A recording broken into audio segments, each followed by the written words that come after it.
And we are live. The cat's back. Of course. There's the counter. And all righty. I think that I think he's just going to be here the whole damn time. Well, it is what it is. It is what it is. So, hello, everyone. And happy holidays. Merry everything. Yes, exactly. Merry everything.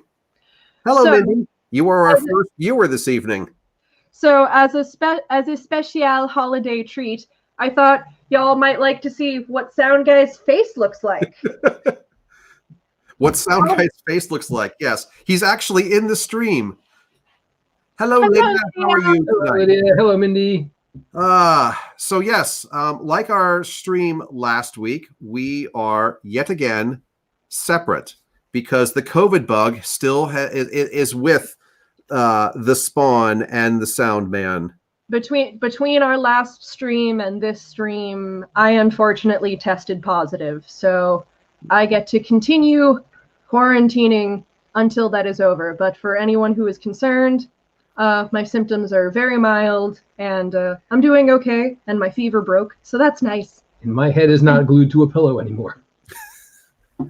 And for anyone who's wondering what the ball of fur is, that is my cat. This is Theon Meowjoy of House Hoskins, the first of his name.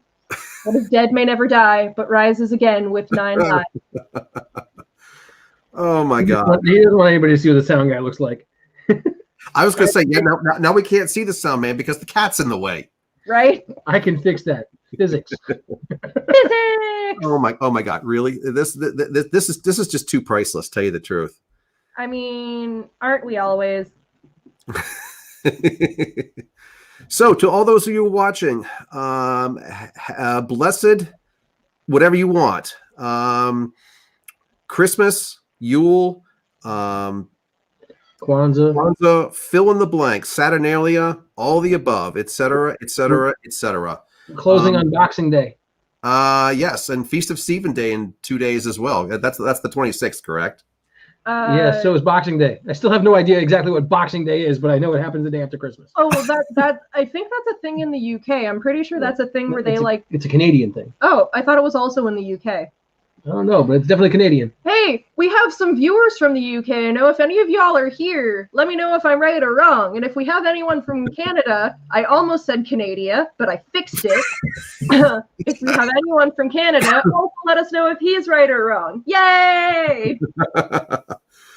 Oh boy, I swear. We have been quarantined since Thanksgiving. Yeah. Because he got it first, so we all had to quarantine with him, and I took care of him. And Boxing Day is the 26th in Canada. Thank you, Melanie B. Thomas. Yay! Yep.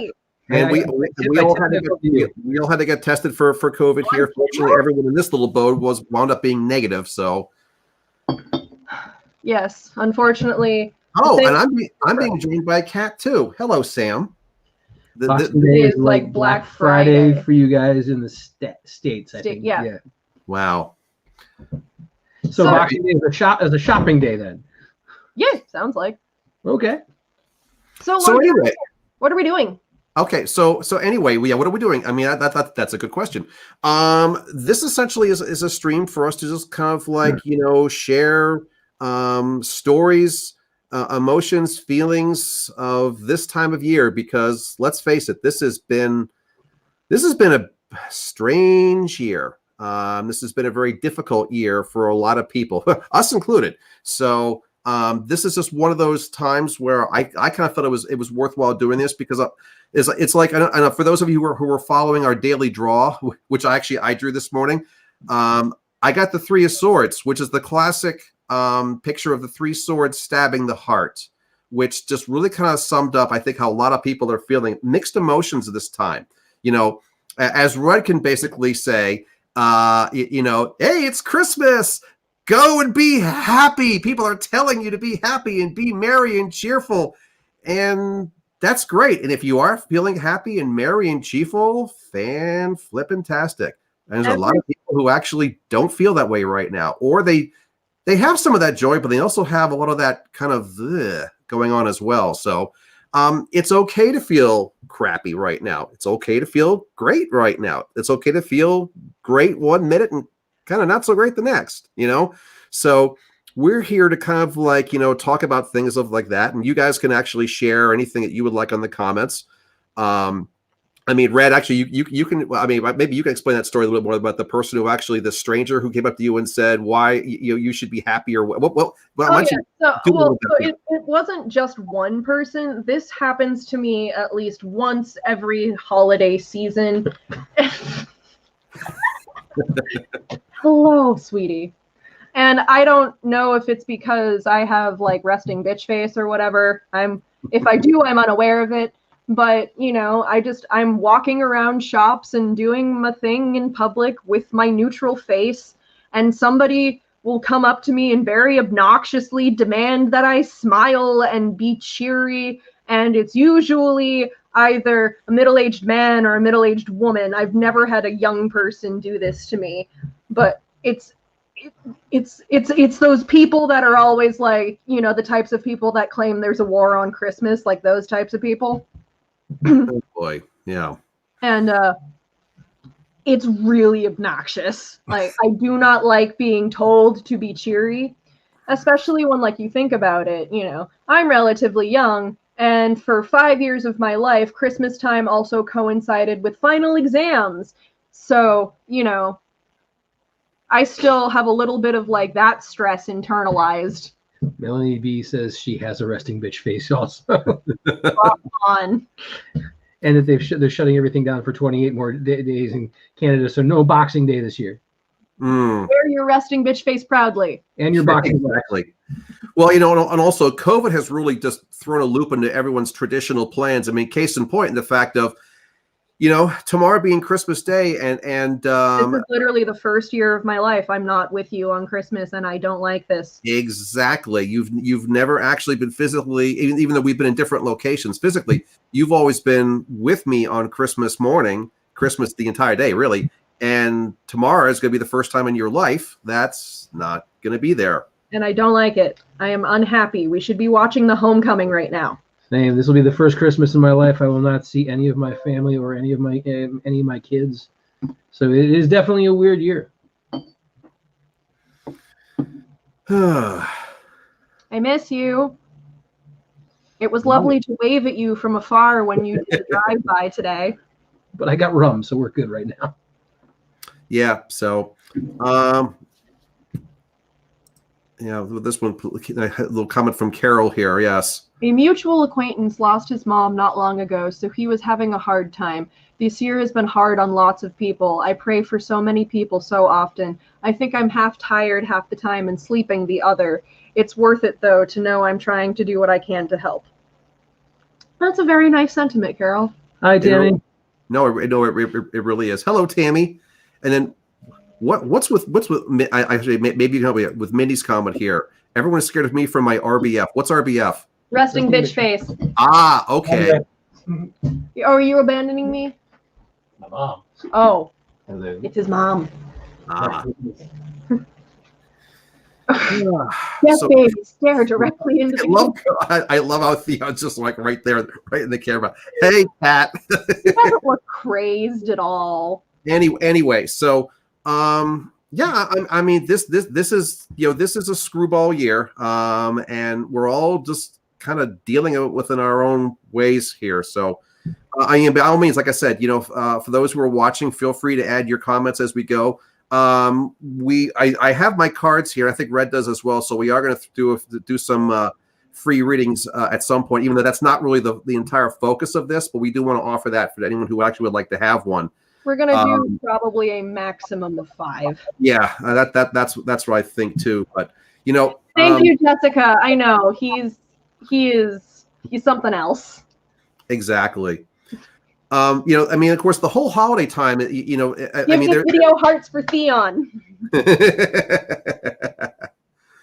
Oh my God. We're mixing all kinds of holidays here this time of frame, and again, I'm not really my lord, trying to start making a list. Oh, what was that? Would you like to start making a list while you talk, or would you like me to? Oh, why don't you make the list while I yak, while I talk, so to speak. Okay, well then. Hopefully the cat won't yak on the camera. This time of year with all the holidays, it's kind of like all mixing together, and you go, and I'm not, like I said, I'm not really, trying to disparage anyone's religious beliefs. Obviously, what you believe is clearly, your own rights, and I respect all that. The whole winter time frame here is you've essentially got everything. All pretty much all the major religions and a lot of the minor ones, everything's got something around this time of year, because let's face it, winter sucks. Okay. So one of the overriding matters of why religions having some kind of festive occasion over this time is people are depressed. So one of the ways of getting out of being depressed is, hey, let's party. You think about it, that's kind of one of the whole things here, and of course, it's let's feast, let's have fun, let's have frivolity, etc., etc. But all the major themes are around something very similar. The whole idea of a new baby being born, a star shining, idea of like, let's bring light into the longest night of the year. It's all part and parcel of the same overall arching thing of this is a lousy time of year, generally speaking. So let's do what we can to make ourselves feel better, and knowing that we've got long winter months ahead and dark days ahead. And whether it's just the traditional winter stuff going on, or the fact of physical realities of this particular year with COVID still raging. And yes, there's a vaccine on its way, but that's not going to be coming to us in the immediate future unless you happen to be one of those first responders. And of course, and what's funny is I've seen, I don't know how many bloody posts about people out there who actually are scared of getting the COVID vaccine, kind of going, they're afraid that it's going to kill them or something like that. It's just like, well, would you rather sit around and keep wearing masks and keep quarantining for COVID for the next 5 years? Because that would be your option to do that. So anyway, I just kind of like wanted to share a few things that Red and I really kind of like have made some of our traditions for this time of year based upon like literature and TV stuff. And what's funny because they, while we all seem to have, we always like the classic things like, Rudolph the Red-Nosed Reindeer, all the Rankin Bass specials, Year Without a Santa Claus and all that, and Charlie Brown's Christmas and How the Grinch Stole Christmas. You get past those kind of like, fun animated things, and you get more into the things with actual, human style, realistic, more realistic plot lines. One of Red's favorite things, which was one of my favorite things, was the film, which actually was the pilot for the old Walton's TV show, which was The Homecoming, which goes, my God, that was 1971, I think, when it was originally filmed. And that has become kind of a holiday tradition. I mean, Red, you still like to watch that on Christmas Eve. You actually Every mentioned year. If you were here, we'd be watching The Homecoming right now, because that's honestly, ask Soundman when he comes back. I have been complaining all day about the fact that I have not seen that movie yet this year. And I spent some time, and Ashley, our other roommate, spent some time trying to Google to find out if it was on any streaming service at all. It isn't. It really isn't. Wow. No, it's not. We looked everywhere, on every single streaming service, even ones that we are not currently subscribed to. It is not there. I wonder, I mean, has it really, has it at this point, the point where the Waltons, is that now so aged out that people have really kind of like forgotten about it? I wonder. I mean, I have asked people every year if they've seen that movie, and most of the time I get, who are the Waltons? What are you talking about? Yeah. So. Well, and of course, the whole thing is that The Homecoming was actually, I mean, that was before the Waltons TV show even existed. I mean, because that film at the time was so popular, they created the actual TV series from it. And they got all the kids that were in the movie to come back and reprise their roles in the TV show. And then got, other people to play the parents and the grandparents, et cetera, et cetera. But, that one was filmed, it's a Christmas Eve in 1933, the Great Depression. Right in the middle of the Great Depression. And the thing is, I look at that, I kind of go, my mother would have been roughly the age of the youngest Walton's child in that. So I kind of like when I was a kid, I would watch that. Kind of go, "Hey, Mom, was this what it was really like?" When you were a little girl. And she was kind of like, "Yeah and no," but she said there were definitely a lot of things that she could actually look back on, kind of go, "Yeah, things were different living through the Great Depression," which of course I have no bloody concept of. So, can I interrupt you real quick? Go for it. I had Ashley go into her room and get one of my favorite Christmas traditions, which you gave me as a present last year. We have to keep these in her room because it is the only place the cat does not have access to. Okay.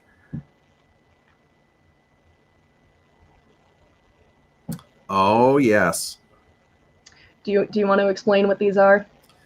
I'm gonna show all of them off. I'm sorry. So what was that? I'm gonna show all of them off while you talk. Okay.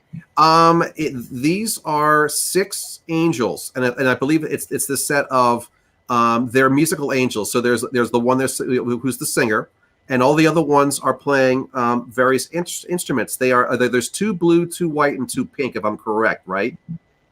Yep. And they are something which they long since out of manufacture. My parents had those from, oh my God, the 1950s, I think. And there was a tradition that they would hide them because they're very, very teeny.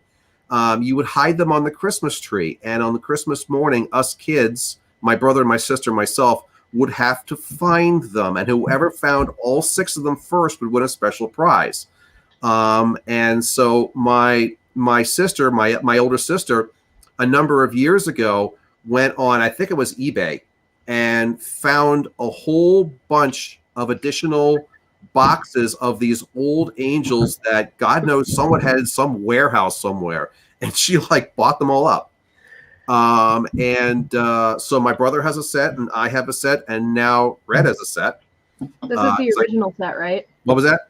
This is the original set, right? Right. Actually, you actually have the original set that my parents have. So the ones that I have, I'm not quite sure how old mine are.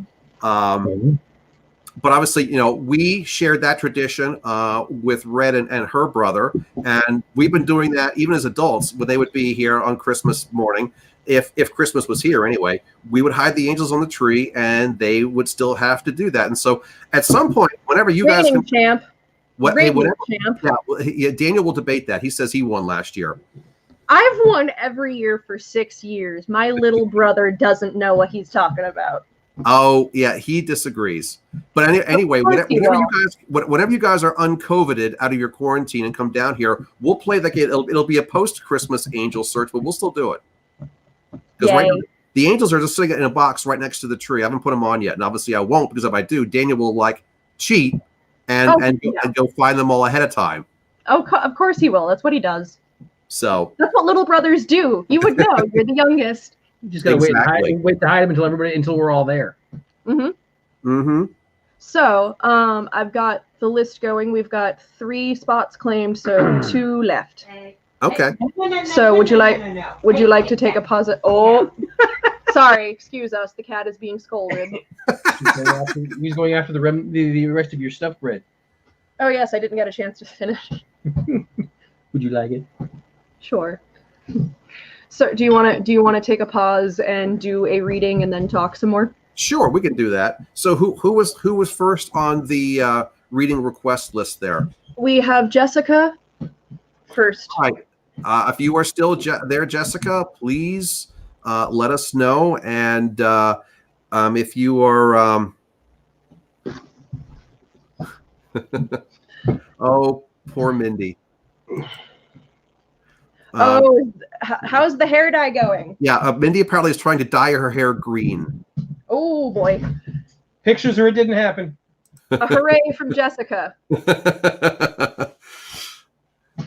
Hooray for Jessica! So Jessica, if you're familiar with our free streams, God, I have an itchy eye right now. The idea of with our tarot cards, we do a quick 3-card pull.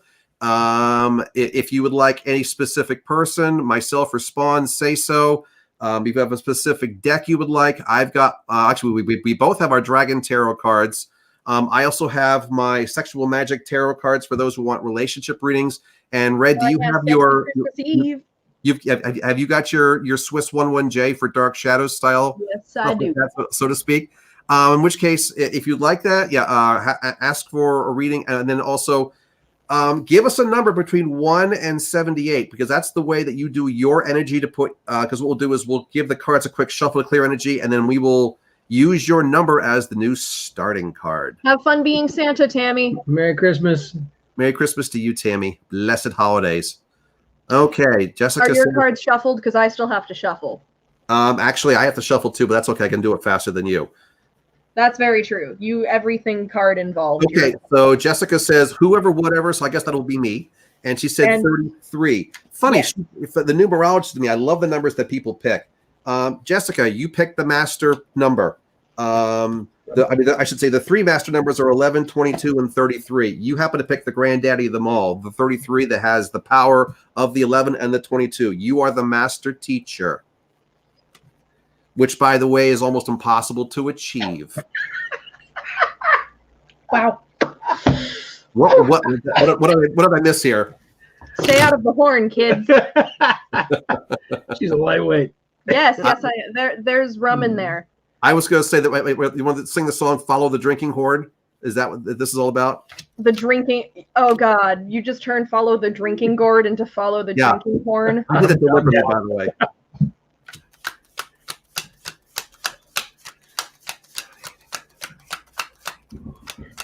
Gabby, there's rum in there. That's why I made the face and did the cough, because Won't tell you the brand because they're not paying me enough to do it.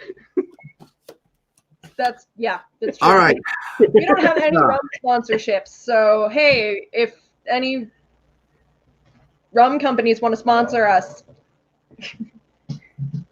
I can tell you it comes from the Barbados, and that's as far as I'm going. Okay, whatever you guys are done, I'll do Jessica's reading. Okay. Sorry. This is what happens when you put sound man in the camera. I'll help. All right. So what you got here? First off, you got the inverted 8 of coins. Then you got the inverted 10 of coins, and then you got the sun, not inverted. So I'll show you the pictures.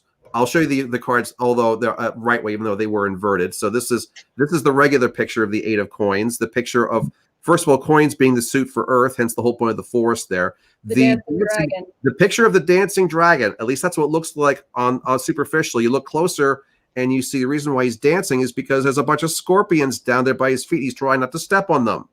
That's always fun. Then the inverted 10 of coins. This one, the trees of symmetry, the white and the black tree, with you as the skeletal dragon head right between the two. Black tree roots to the ground, representing the things of earth that we basically always do, take care of it, etc. Us doing our job, paying our taxes, getting stuff, all earthly things, versus the white tree roots to the heavens. That's the esoteric, that's the spiritual, that's the emotional. Black tree is the things that we do to keep ourselves alive. White tree is essentially the things that we actually make life enjoyable for us, why we're here, what makes life worth living. And then the sun, number 19. While not specifically a card in the actual fire suit, this is the most powerful fire card in the tarot deck. And a very good omen. And the number 19 turning into it, you add 1 and 9, you get 10, 1 and 0, you get 1. The whole idea of the ultimate, this is one of the ultimate transition numbers from a numerology perspective, because essentially end, begin, all the same, big change, sometimes good, sometimes bad. Now, in your case, because essentially, that's a little Dark Crystal reference for those of you who know that Muppet movie from way back when. Oh, I didn't do it in Augur voice, so forgive me for that.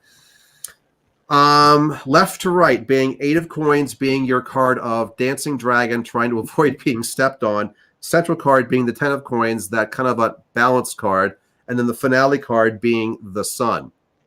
Aha. So I look at it from the point of view, since you didn't ask a specific question, is it's a progression, kind of like where you've been / are to where you're going.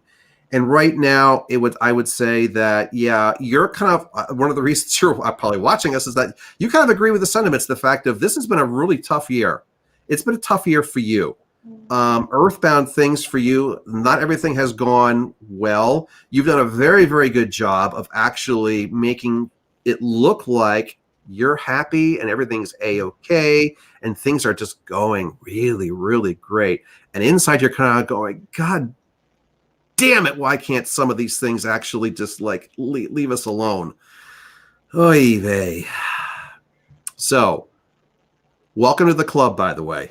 you by far are not alone in feeling that way. So the thing is it's actually the whole idea of the transition card of the 10 of coins, even though it was inverted, it still kind of shows that you still see the idea of, I get it, my black side, my white side, I need to have that balance. So clearly you've had enough of Earth.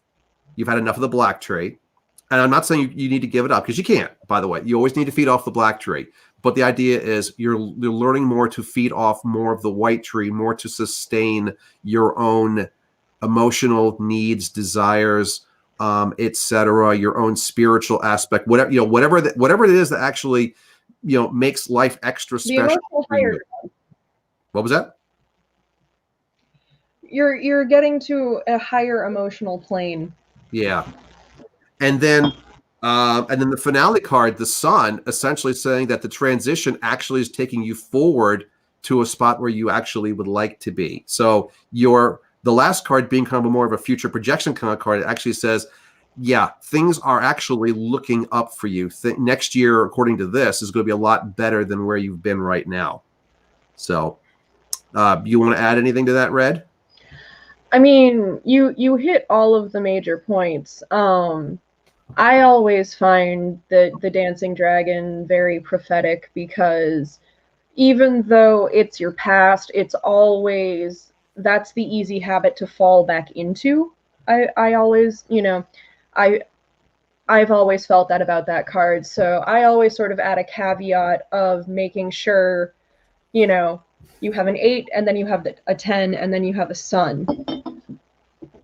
Make sure not to move forward, but then slide back, because the dancing dragon is often just what people are most familiar with. And sometimes people stay in gilded cages because they're more comfortable and safe in there. Mm-hmm. Do you have anything, Jessica? Would you like ask, now that you've heard that? Is there a specific question you'd like to ask? No, you don't have to. No pressure. We give you the option, and of course we have all the delay factor here, so you have to wait for the obligatory 20-second delay before we actually see your response. So.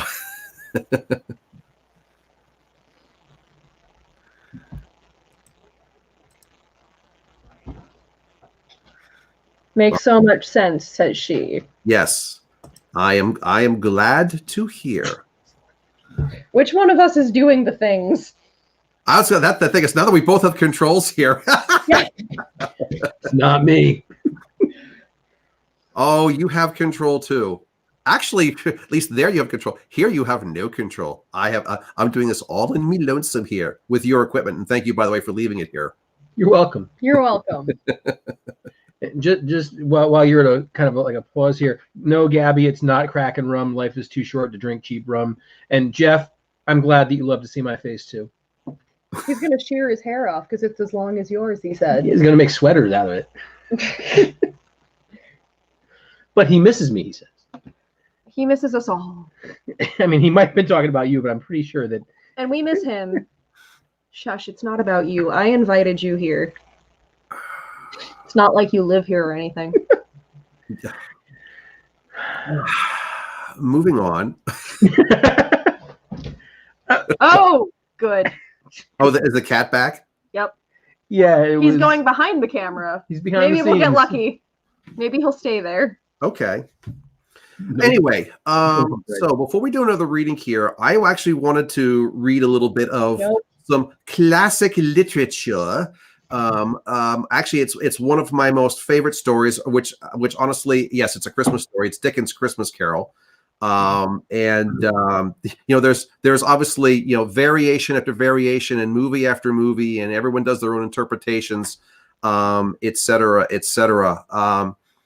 But I tell you this much, I've always, I've done some community theater in my times, and I told people that if I ever was going to do a version of Christmas Carol on stage, which I never have, by the way, the role I would want to be, which is an unlikely role that people would suggest, I would want to be Jacob Marley, in the fact that, granted, his role is relatively small in the book, but you resonate with him.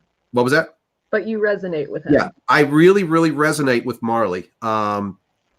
And because of essentially the path that I've taken, and I feel I'm kind of fortunate in the fact of I didn't have to flip and die first to realize I was kind of like really kind of screwing up my own life. So, but we're friends now.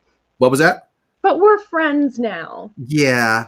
But there's a passage in Dickens. Yes, Melanie, he is doing exactly that. What was that? Melanie asked if the cat is rubbing the camera. Oh, gotcha. He's bumping the back of the laptop. But anyway, there's a part of Marley's script which I refer to all throughout the year, and it's one of the reasons why years ago I actually wanted to start this kind of a thing here, because it's a lot of the ways it is, when we do this style of reading, hello cat, we're giving back to you, in the fact of, not all the time, but every now and then I can tell that when I'm giving a reading, I'm actually improving the quality of someone's life, in one form or another. And frankly, that works for me. And it's one of the reasons why I can't keep going. And the fact of, I still have a regular 9-to-5 day job as an engineer. I've been doing that for over 35 years right now. But I really I was really starting to sink down into that whole, just, very straightforward, logical only. And I remember that dude. He sucked. Thank you. I love you, Dad. Yeah, I love you too. Anyway, so I was going to read a relatively small segment out of Dickens' Christmas Carol, because what I wanted to do is, because I rather than just kind of like go off and just start quoting things from various movie or TV scripts, because they changed the dialogue an awful lot of times. So actually, I really wanted to read it from the actual direct book. That way, Dickens' own words here, so to speak. So I'm going to read you the scene in the story, where basically Marley's ghost shows up and confronts Scrooge. And just give me a minute here. I got to find a spot in the book here. No rum. No rum for the cat. No rum for the cat. Indeed not. Give the video hearts for the cat. Hearts for the cat. I see that. All right. Every like this video gets, this cat gets one kiss. Let's see. Here we go. The cellar door flew open with a booming sound, and then he heard the noise much louder on the floors below, then coming up the stairs and coming straight towards his door. "It's humbug still," said Scrooge. "I won't believe it." His color changed, though, when, without a pause, it came on through the heavy door and passed into the room before his eyes. Upon its coming in, the dying flame leaped up as though it cried, "I know him, Marley's ghost," and fell again. The same face, the very same, Marley in his pigtail, usual waistcoat, tights, and boots, the tassel of the latter bristling like his pigtail, and his coat skirts, and the hair upon his head. The chain he drew was clasped about his middle. It was long and wound around him like a tail, and it was made, for Scrooge closely observed it, of cash boxes, keys, padlocks, ledgers, deeds, and heavy purses wrought in steel. His body was transparent, so that Scrooge, observing him and looking through his waistcoat, could see the 2 buttons on his coat behind. Scrooge had often heard it said that Marley had no bowels, but he had never believed it until now. No, nor did he believe it even now, though he looked the phantom through and through and saw it standing before him, though he felt the chilling influence of his death-cold eyes and marked the very texture of the folded kerchief bound about its head and chin, which wrapper he had not observed before, he was still incredulous and fought against his senses. "How now?" said Scrooge, caustic and cold as ever. "What do you want with me?" "Much," Marley's voice, no doubt about it. "Who are you?" "Ask me who I was." Who were you then? Said Scrooge, raising his voice. You're particular for a shade. He was going to say to a shade, but substitute this as more appropriate. In life, I was your partner, Jacob Marley. Can you sit down? Asked Scrooge, looking doubtfully at him. I can. Well, do it then. Scrooge asked the question because he didn't know whether a ghost so transparent might find himself in a condition to take a chair, and felt that in the event of it being impossible, it might involve the necessity for an embarrassing explanation. But the ghost sat down on the opposite side of the fireplace, as if he were quite used to it. You don't believe in me, observed the ghost. I don't, said Scrooge. What evidence would you have of my reality beyond that of your own senses? I don't know, said Scrooge. Why do you doubt your senses? Because, said Scrooge, a little thing affects them. A slight disorder of the stomach makes them cheats. You might be an underdigested bit of beef, a blot of mustard, a crumb of cheese, a fragment of an underdone potato. There's more of gravy than a grave about you, whatever you are. Scrooge was not much in the habit of cracking jokes, nor did he feel in his heart, by any means, waggish then. The truth is that he tried to be smart, as a means of distracting his own attentions, and keeping down his terror, for the specter's voice disturbed the very marrow in his bones. To sit staring at those fixed glazed eyes in silence for a moment would play. Scrooge felt the very deuce of him. There was something very awful, too, in the specter's being provided with an infernal atmosphere of its own. Scrooge could not feel it to himself, but this was clearly the case, for he thought the ghost was perfectly motionless. Its hair, skirts, and tassels were still agitated by the hot vapor from an oven. You see this toothpick, said Scrooge, returning quickly to the charge, for the reason just assigned, and wishing, though it were only for a second, to divert the vision's stone gaze from himself. I do, replied the ghost. But you're not looking at it, said Scrooge. But I see it, said the ghost, notwithstanding.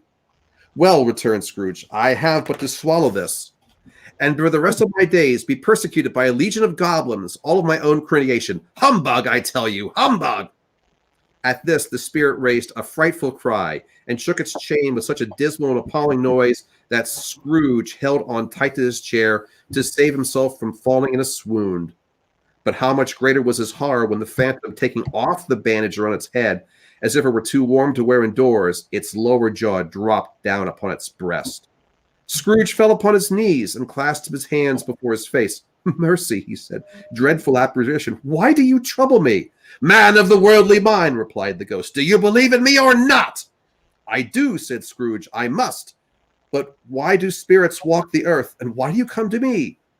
It is required of every man, the ghost returned, that the spirit within him should walk abroad among his fellow men and travel far and wide. And if that spirit goes not forth in life, it is condemned to do so after death. It is doomed to wander through the world. Oh, woe is me, and witness what it cannot share, but might have shared on earth and turned to happiness.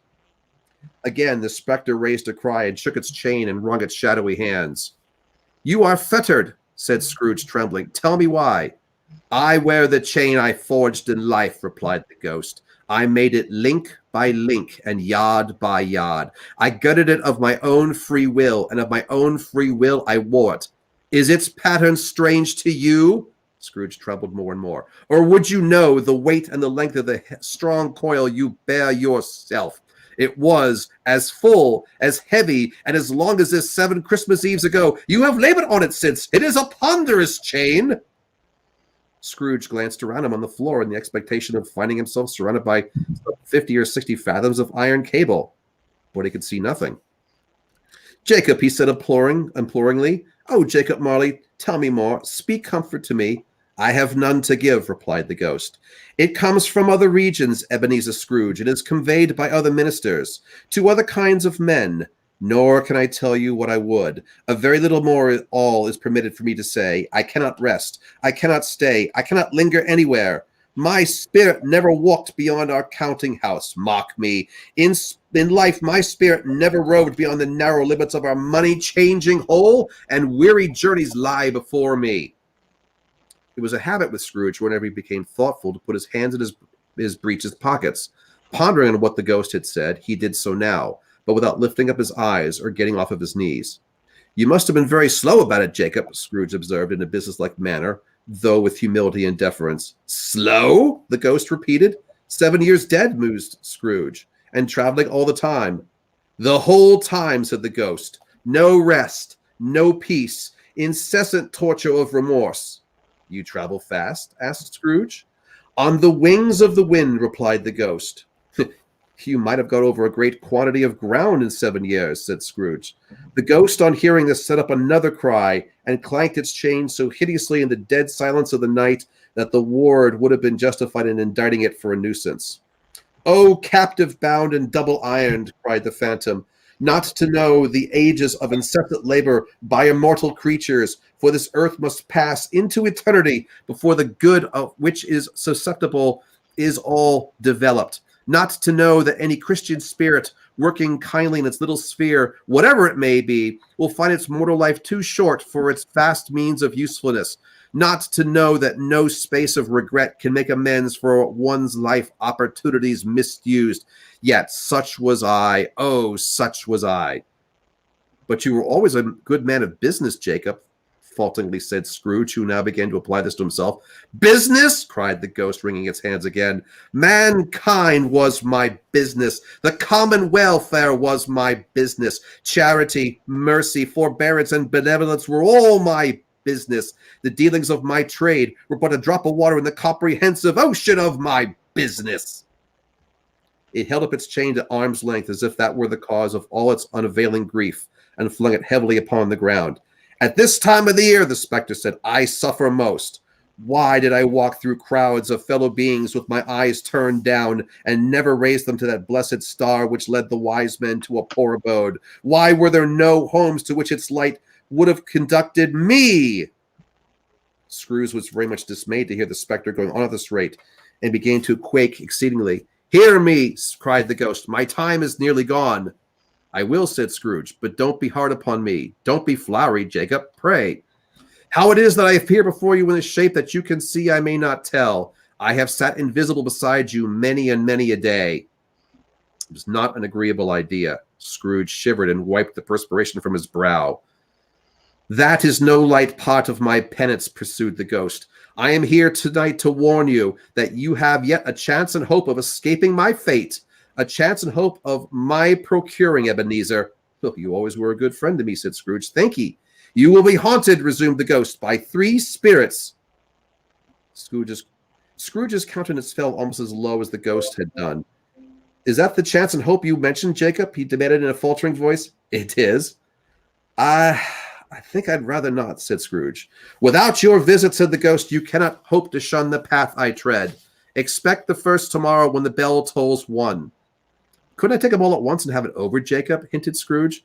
"Expect the second on the next night at the same hour. The third upon the next night when the last stroke of 12 has ceased to vibrate. Look to me no more, and look that for your own sake that you remember what has passed between us." When he had said these words, the spectre took its wrapper from the table and bound it around its head as before.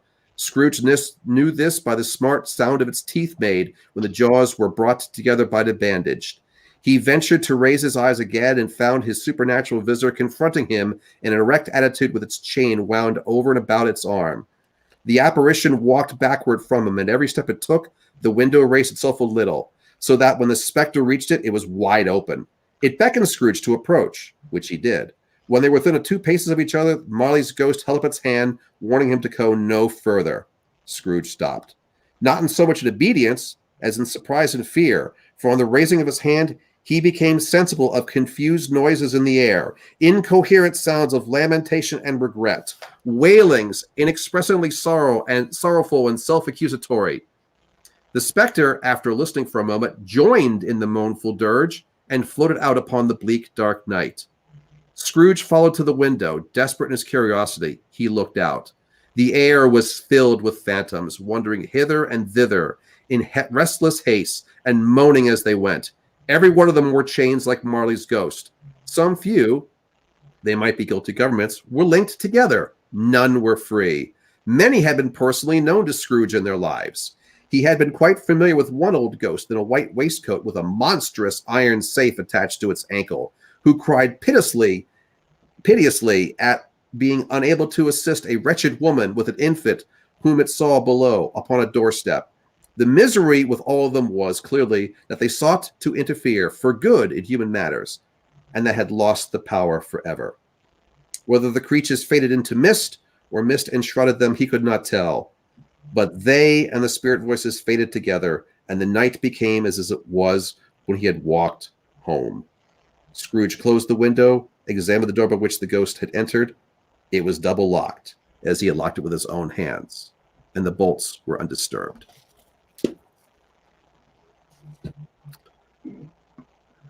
Voila. Voila. Not bad. And like I said, I really resonate with that thing of Marley, because I read that part, I kind of go, yeah, a lot of that was like me in my past, which fortunately I don't feel I'm that way anymore. I'm still a work in progress, by the way, but I like to feel like I'm on the way up, as opposed to literally like Marley having to wait till I'm dead before realizing how I was basically wasting my time and etc. and being a kind of an emotionally dead person. So, I remember those days. yeah, I know you do.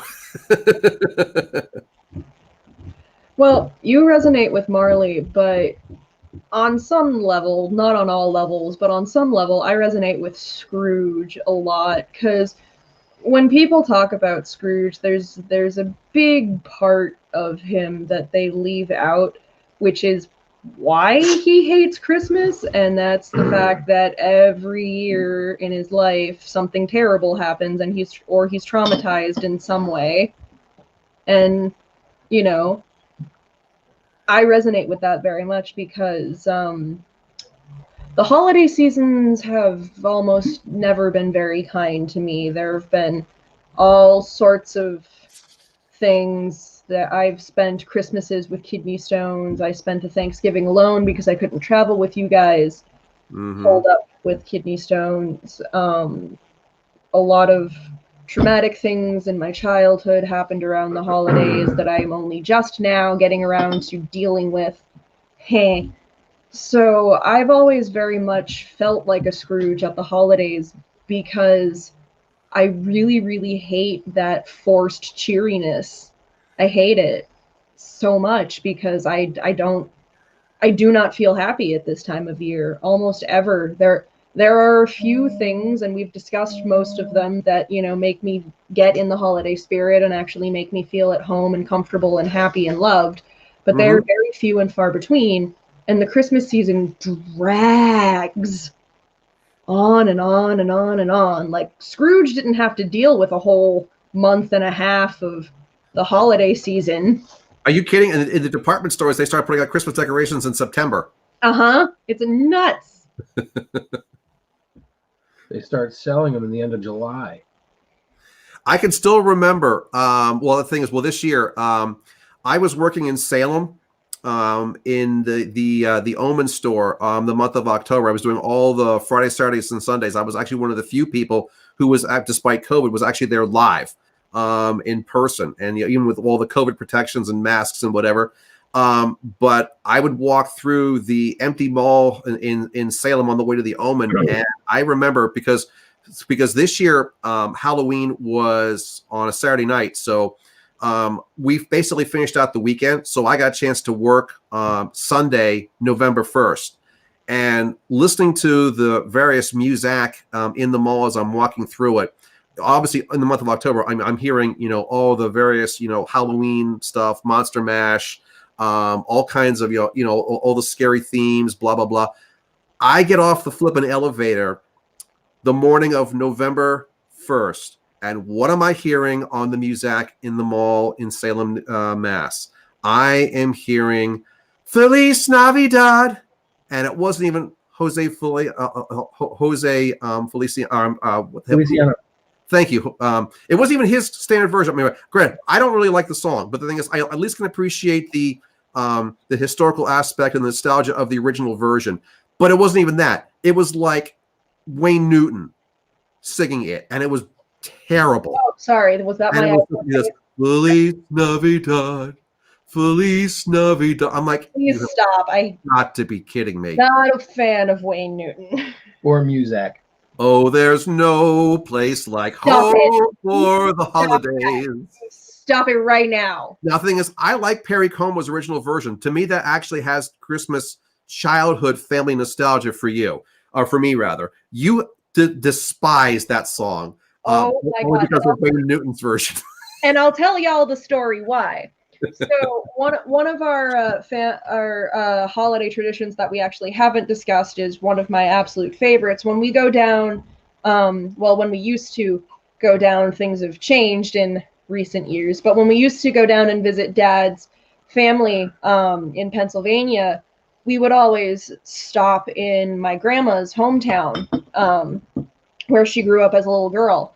I have always been fascinated with that town growing up because it's really one of those towns that time forgot. Like it's stuck in the 30s and I love it.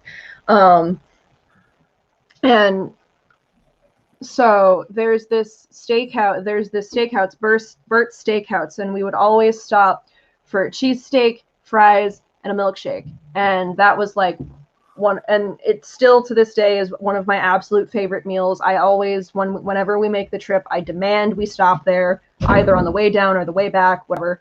But when the weather was nice enough, we would take our food and we would go eat outside in the gazebo in the little park there. And they also had a playground there, so after we would eat, me and my brother would play. But they had, a sound system on Main Street that would play Christmas music. And one year when we were eating in the gazebo, they were playing "Oh, There's No Place Like Home for the Holidays," the Wayne Newton version, only the record player was stuck and it kept playing the same verse over and over. And in the course that it took us to eat our lunch, I listened to that same verse 32 times. I met a man who lived in Tennessee. He was headed for Pennsylvania and some homemade pumpkin pie. I know. God, no.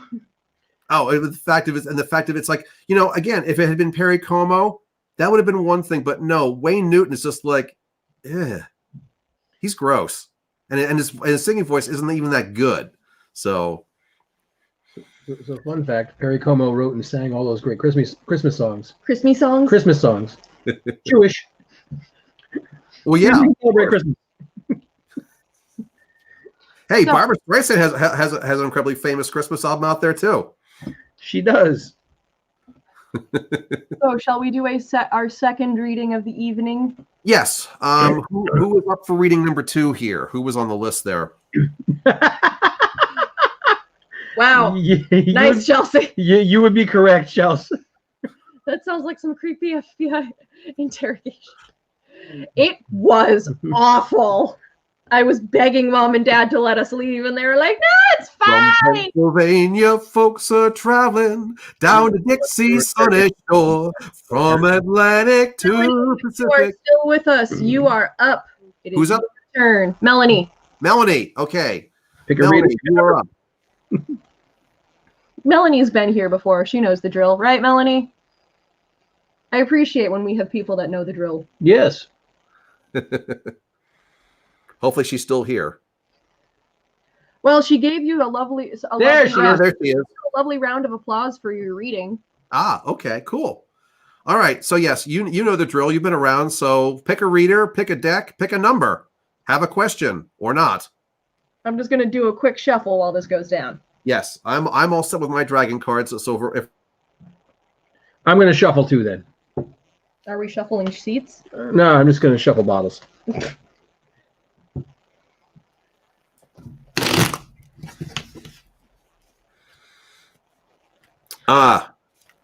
She's asking a past life. Do you want to maybe try that one? Do we have enough time for that? Give it a whirl. All right. Do a quick version of it, I suppose. Okay, so for that one, we need a number between 1 and 13. Or whatever reader in number 29. Okay, I guess that's a starting point. If you want like a past life reading, Melanie, give us a number between 1 and 13. Past life definitely means dragon cards. Also, the cat's gonna have to move. He's all up in my card space. I got you. The whole physics thing. I'm bigger than he is. We love ya. we love you. You can come back later. Come back when you have opposable thumbs. 9. We have the number 9. And we have the number shall be 9. Interesting. I didn't actually pick that one. I usually know what number is going to happen. Interesting. So are you doing the 29? Okie doke. All right, so 29 it is, and then unfortunately, yeah, kid, you're not gonna be able to see the cards here. So are you also doing? Are you drawing cards as well, or is it just me? I'm doing the 9. 9. Number 9. You're doing okay. You're doing the number 9, and I'm doing the cards basically based on 29. Yep. Number 9. Number 9. Yes, thank Nobody you. knows it. Nobody Thank knows. you, John Lennon. Does anybody actually know that song? Who isn't you? What? Number 9. Yeah. Number 9. Anyone who's a devout Beatles fan knows that. Do we have any devout Beatles fans in the thread? Or how about this one? Ah, Bawakawa Passe Passe. Forgot about that one. You know that one too, don't you, kid? Well, yes, because I grew up with you. Yes. For those of you who don't know that reference, that's a John Lennon song post Beatles. It was called Number 9 Dream, where he took the number from the whole Revolution 9 from the famous Beatles White Album. Melanie says you guys are awesome or amazing. Except for Mindy. She doesn't like our Beatles references. I know that Mindy hates the Beatles. Me too. Sacrilege. I'm not a Beatles fan either. No, that's okay. I actually, even though I'm a Beatles fan, I actually understand why some people do not like the Beatles, and actually, I really can't fault them with their logic as to why they don't. So, all right. So while you're doing your cards real quick, I will talk about the 3 cards under the 29 aspect that I got from Melanie. The inverted 4 of Wands, the inverted Knight of Swords, and then the 10 of Swords, not inverted. So. Whoops, my camera here. 4 of Wands, sometimes referred to as the divine male card, for Wands being the suit for fire. Knight of Swords, granted inverted, but here's the regular picture. Knight for change, air for brain. This actually is the knight not holding any weapons. The knight that wants to make the change through peaceful means. And then the 10 of Swords, the dragon caught in his own web. Let's just say, Melanie, that God, you like to overcomplicate things.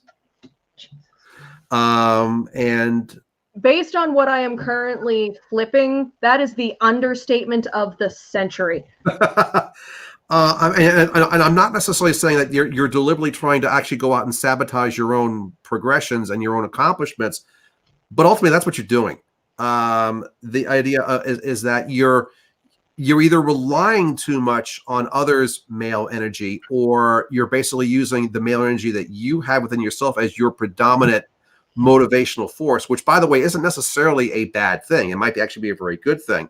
The problem is the fact of your use of the energy was inverted. Your use of the Knight of Swords, which is typically a good card, was also inverted. That says that things are just not going the way that you expect to, because you're actually overthinking. And then the 10 of Swords with the dragon caught in his own web of swords, so to speak, is the fact of you're impeding your own progress because you have the right motivations, but you have the wrong methodology.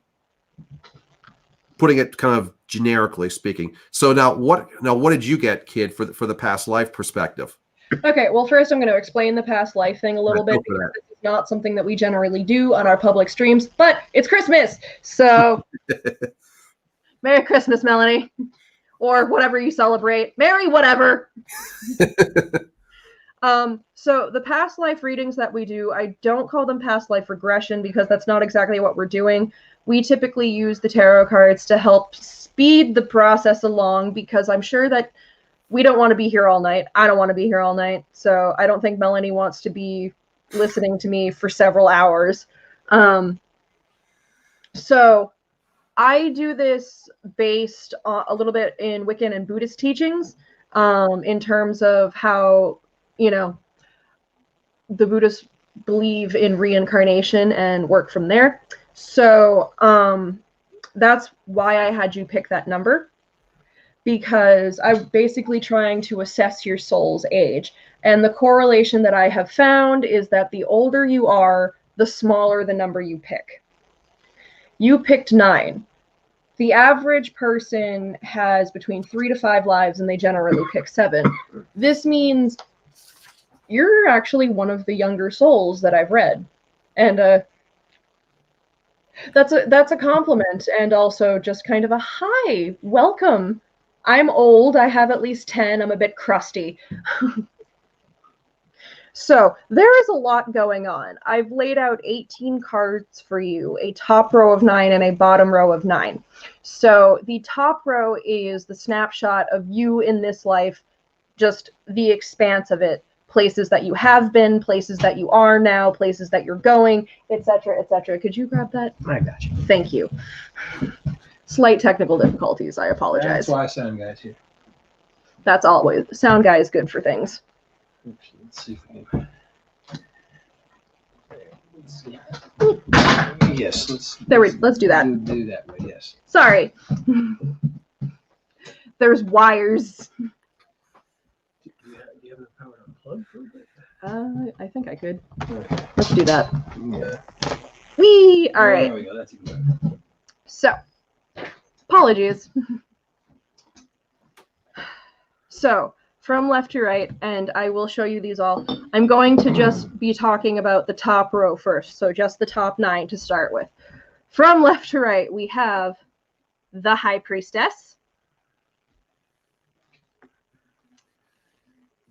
the Wheel of Fortune, but inverted, but I am flipping it the right way around so that you can see it properly.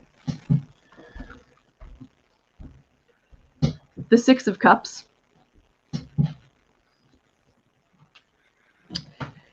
Inverted Judgment, but again, flipping it the right way around so that you can see. The 8 of Swords. Mm-hmm. Inverted, 8 of Wands. Inverted, the Lovers. Ooh, okay, yep. Right next to the 4 of Wands. Got that twice now, huh? 4 of Wands. And we're finishing up with the Fool. Oh boy. So, like I said, what you were talking about, understatements. I have a question. You have a question. I do. You have 9 inverted and 9 uninverted out of 18 cards, like a 50-50 split. Is that a good thing or a bad thing? How's that? It's an interesting thing. It's neither good nor bad, but it sure is interesting. Since I'm watching this face on it for the first time, so. So, and Dad, totally feel free to chime in, because there's a lot happening in your top row, Melanie.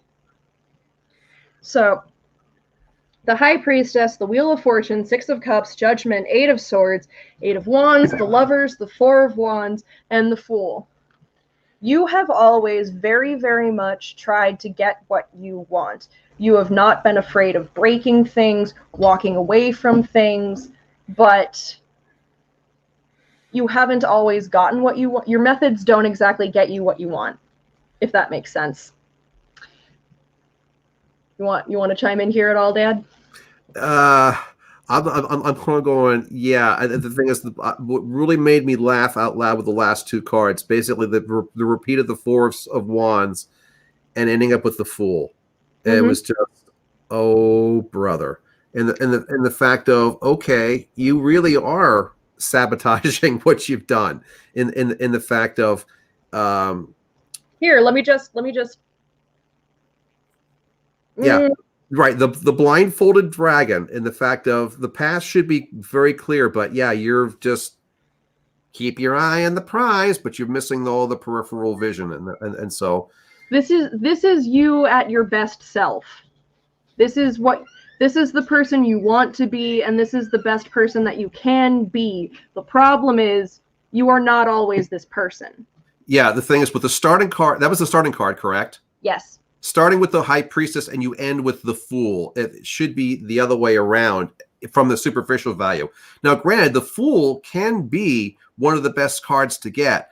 It's one of my faves. It's one, I mean, and there's a reason behind that. But rather than going into the whole more detailed explanation of all reasons why it's one will be a very, very good card, it always comes in context. This is one of the times where getting the Fool at the end of it's kind of going, yeah, that's not where you want to be at the end of the day, where others are perceiving you to be kind of foolish because, well, they don't necessarily see everything that's going into it from your point of view. They see what the outcome is, and the outcome is you're a mess because you sabotaged yourself. And so the thing is, what you've desired to have is not what's coming out. So what people are seeing on the outside is what the actual results are, and they kind of go, what happened here?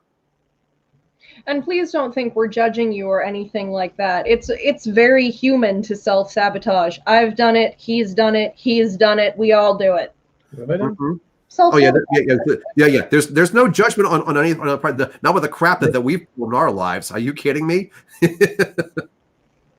But it is definitely a thing to watch out for. So now that we've covered the general gist of the top row, which wow, there is a lot in there.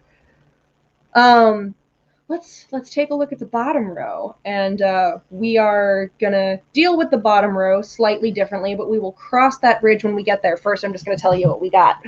So again, from left to right, we have starting the Nine of Cups, inverted the Devil, the Hierophant. Oh Lord! Right next to each other. Oh wait! Oh, it gets better. The Queen of Wands. Yikes! One we've seen already tonight. The Ten of Coins. Okay. Yeah. The rest are inverted. The last four are all inverted. Okay. Ace of Wands.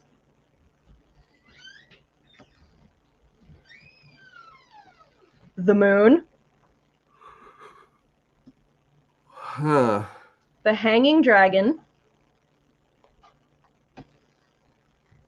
And we close out with the Knight of Cups. See, didn't I say just wait? Interesting. Girl.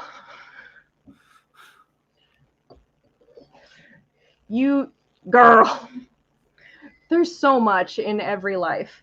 So we're going to look at these very differently. The bottom row is not you now.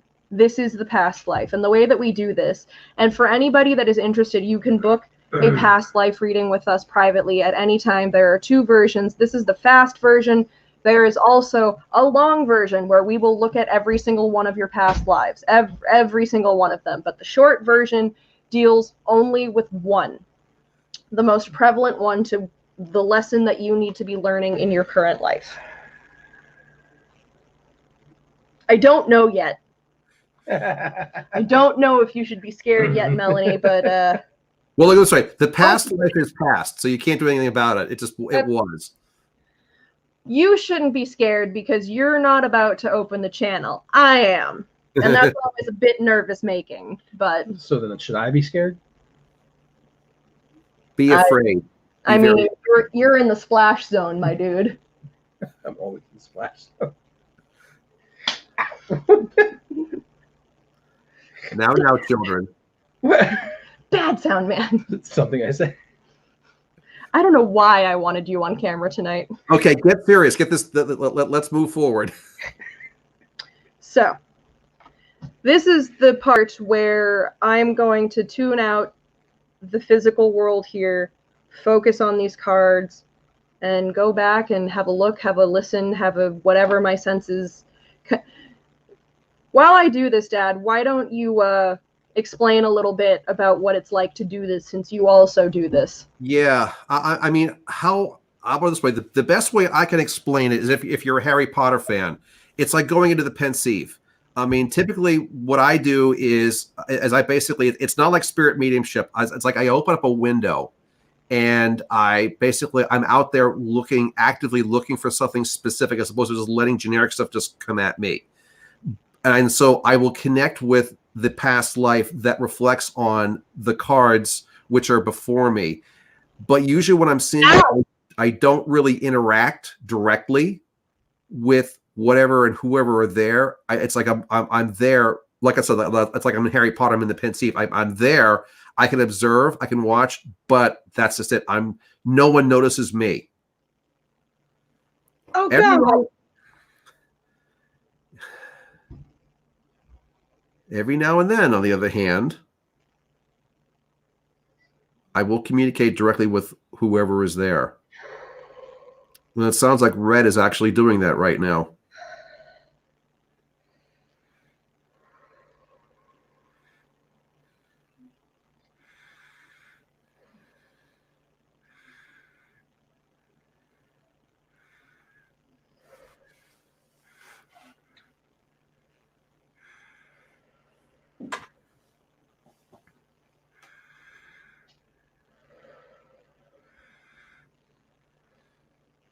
Don't worry, nothing will harm her, Melanie. We know how to get out of this if things go bad. All right. Okay. Oh boy. Well, that was interesting. That hurt.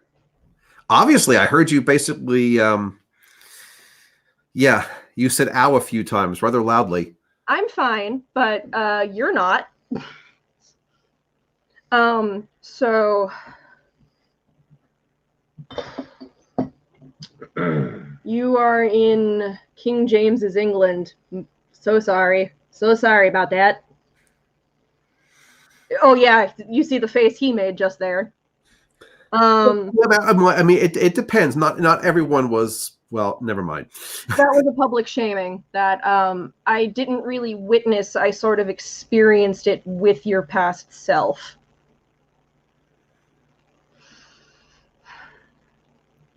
The lesson here is about your self-sabotaging in this life, because that is one lesson that you haven't learned in any of your lives.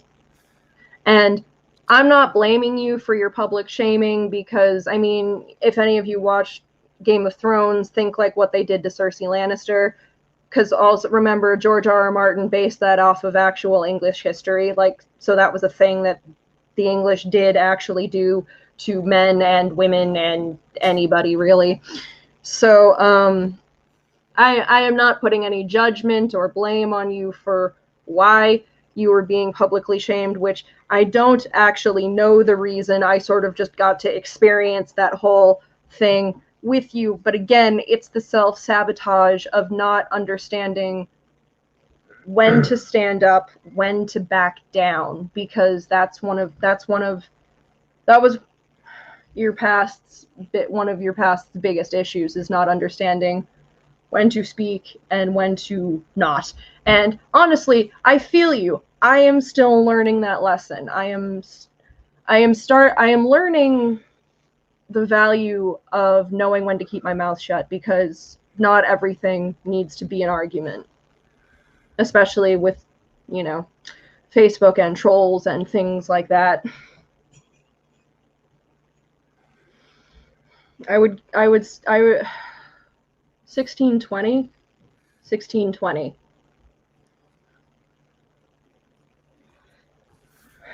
Because you are a powerful, like, this set of 9 cards, the 9 of Cups, the Devil, the Hierophant, the Queen of Wands, 10 of Coins, Ace of Wands, the Moon, the Hanging Dragon, and the Knight of Cups, those are not joking around cards. You are a powerful person, and that matches your top row very nicely in terms of your power, but you still have no idea how to use or direct it. This is the lesson you must learn. Any input over there? Man scratching his eye. Yeah, I got eye issue again. No, I mean, I was listening to that kind of when you said public shaming. I'm like going, yeah. And another thing is, what I got from the cards that you prefer, basically the nine representing the past, is the fact of almost like the reverse of the nine of the present, the fact of starting with the high priestess, ending with the fool. The other nine were your more, shall we say, negative cards came earlier and was a progression towards positive outcome or positive potential at the end. Is almost as if you were starting to figure it out, but then you regressed, essentially. So it's like one step forward, two steps back. And that seems to be a pattern that's just being repeated over and over again. The moon, I find, is a card that the moon is really sort of, I feel like it's always a signal to me of people getting tripped up in their progress. Mm-hmm. So there is your fast version of a past life reading. If you're interested in another one or the long version, you know where to find us. Indeed.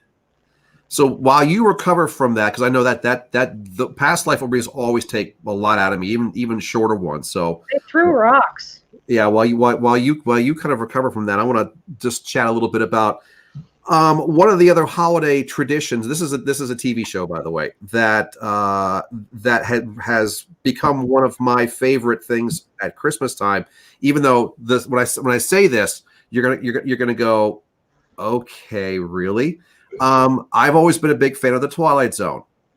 Always. The original Twilight Zone, by the way, the original Rod Serling, black and white from the late 50s and early 60s. They did a Christmas episode, which a lot of people have never seen.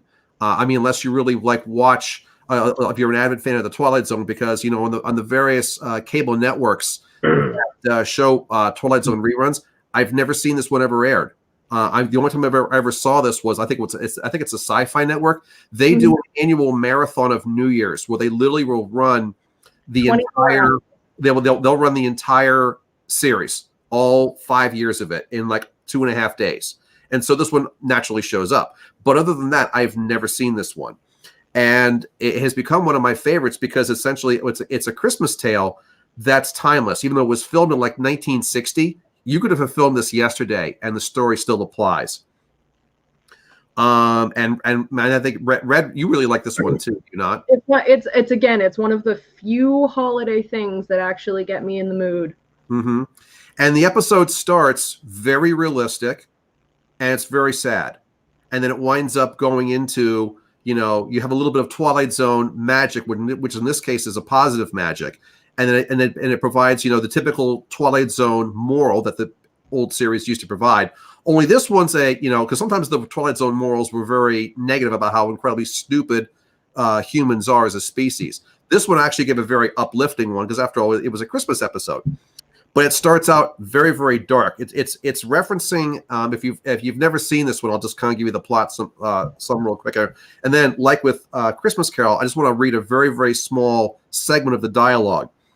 It's about a man who plays a department store Santa Claus at Christmas time, but he's got problems. He's an alcoholic, and he's a lonely old man, and basically he's just ultimately depressed. So he takes out his depression on booze, and he winds up going to work drunk. Playing Santa Claus, and ultimately, naturally, gets fired. And then while he's roaming and this is Christmas Eve, by the way. So Christmas Eve, he gets fired. He winds up roaming the streets, and then in the back gutter, he finds a bag of garbage, which magically turns into a bag of Christmas presents. Now he's still wearing his Santa Claus outfit from his job. So all of a sudden, now he's become the real Santa Claus. And so he just goes out to the other downtrodden people in the town like him. And whatever they ask for, magically he can pull out of the bag, regardless of what it is. And it is a really powerful story. But the part I want to read from is the dialogue, which was very carefully written. If you're familiar with some of the actors of that time frame, Art Carney was the one who played Santa Claus. He was the one most famously known for the show The Honeymooners. With Jackie Gleason. It was Jackie Gleason and Art Carney were the two main male characters in one of the most famous sitcom, The Honeymooners. Anyway, The scene I'm going to quote from real quickly is the name is Henry Corwin is the character's name, and he's getting fired because he showed up work drunk, and he's just basically tried to do a hey little boy, we want it for Christmas, and he basically almost passed out. And the mother basically is all offended and says that she's never going to come in the store again. And so the boss basically says, "You're fired." And he says to his boss, his boss's name is Mr. Dundee. And he goes, "As to my drinking, this is indefensible, and you have my abject apologies. I find of late I have very little choice in the matter of expressing emotions. I can either drink or I can weep. And drinking is so much more subtle. But as for my insubordination, I was not rude to that woman. Someone should remind her that Christmas is more than barging up and down department store aisles and pushing people out of the way. Someone has to tell her that Christmas is another thing, finer than that. Richer, finer, truer, and it should come with patience and love, charity and compassion. That's what I would have told her if you'd given me the chance." The boss's response is, "Well, how philosophical, Mr. Corwin. Now, perhaps as your parting word, you can tell us how we can go about living up to these wondrous Yule standards which you have so graciously laid down for us." And Corwin's response is this: "I don't know how to tell you that, Mr. Dundee. I don't know at all. All I know is that I'm an aging, purposeless relic of another time, and I live in a dirty rooming house on a street filled with hungry kids and shabby people, where the only thing that comes down the chimney on Christmas Eve is more poverty. Do you know another reason why I drink, Mr. Dundee? So when I walk down the tenements, I can really think it's the North Pole and the children are elves, and I'm really Santa Claus bringing a bag of wondrous gifts for all of them. I just wish, Mr. Dundee, on one Christmas, only one, that I could see some of the hopeless ones and dreamless ones. Just on one Christmas, I'd like to see the meek inherit the earth. And that's why I drink, Mr. Dundee, and that's why I weep." Now, that to me is very powerful dialogue. And like I said, even that was filmed now 60 years ago, that could have been filmed yesterday. I mean, I feel like it's even more prevalent today. We've only gotten more consumeristic as time's gone on. I know. It just it reminds me. That's why I hate the holiday season primarily. It reminds me of one of my favorite cartoons. The Charlie Brown Christmas, where Charlie Brown is writing the letter to Sally, and she says, "If it seems too hard, make it easy on yourself. Just send me money. How about 10s and 20s? All I want is what I have coming to me. All I want is my fair share." That was written in 1965, people. So, a 4-year-old girl asking for 10s and 20s, that's like asking for like $500 now, at least. It's just like, are you kidding me? Yeah, because like me growing up, whenever I heard that line, what with inflation and everything, I was like, that's not much. 10s and 20s ain't so bad. What? Right. But back in 1965, when people were only making, $3,000 a year, for jobs, it's just like, yeah, 10s and 20s for a 4-year-old kid. And I resonate with him, with Art Carney's character, very much, because honestly, if the holiday season was truly the way that he wanted it to be, I would probably like it much more. I mean, I absolutely adore Halloween, and I always have, and I think it's because there is no pressure of, it has become consumeristic, but it's consumeristic about making you happy. There's no pressure in buying gifts for, like, we're literally forced to buy things for other people regardless of our budgets. And we're bad people if we don't give people presents. That is what this holiday has become, and I can't stand that. Mm-hmm. So, yeah, if you ever would like to watch this, the episode, it's called The Night of the Meek.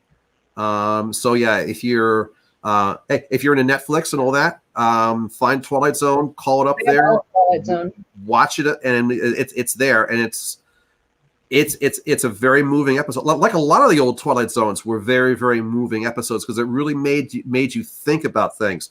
And by the way, this was one that actually was written by Rod Serling.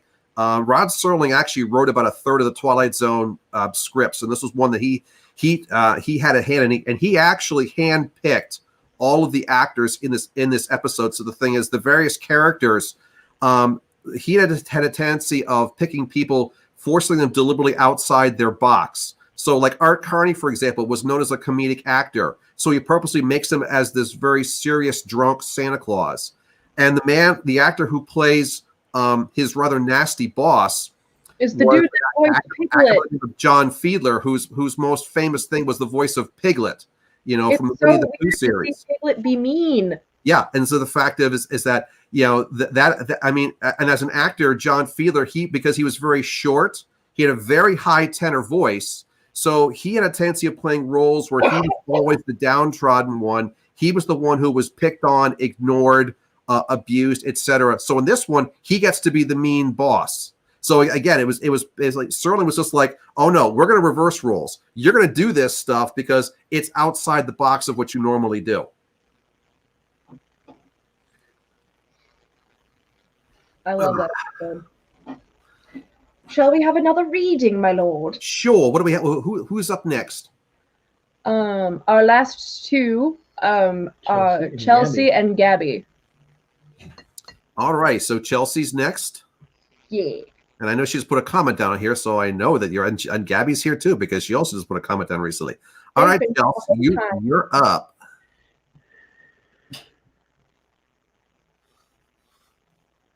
Like, this is like, I have to see. Definitely watch the episode. It's a good episode. It is. Oh, it is. I mean, if you like Twilight Zones, this is like one of the best ones they ever did, in my opinion.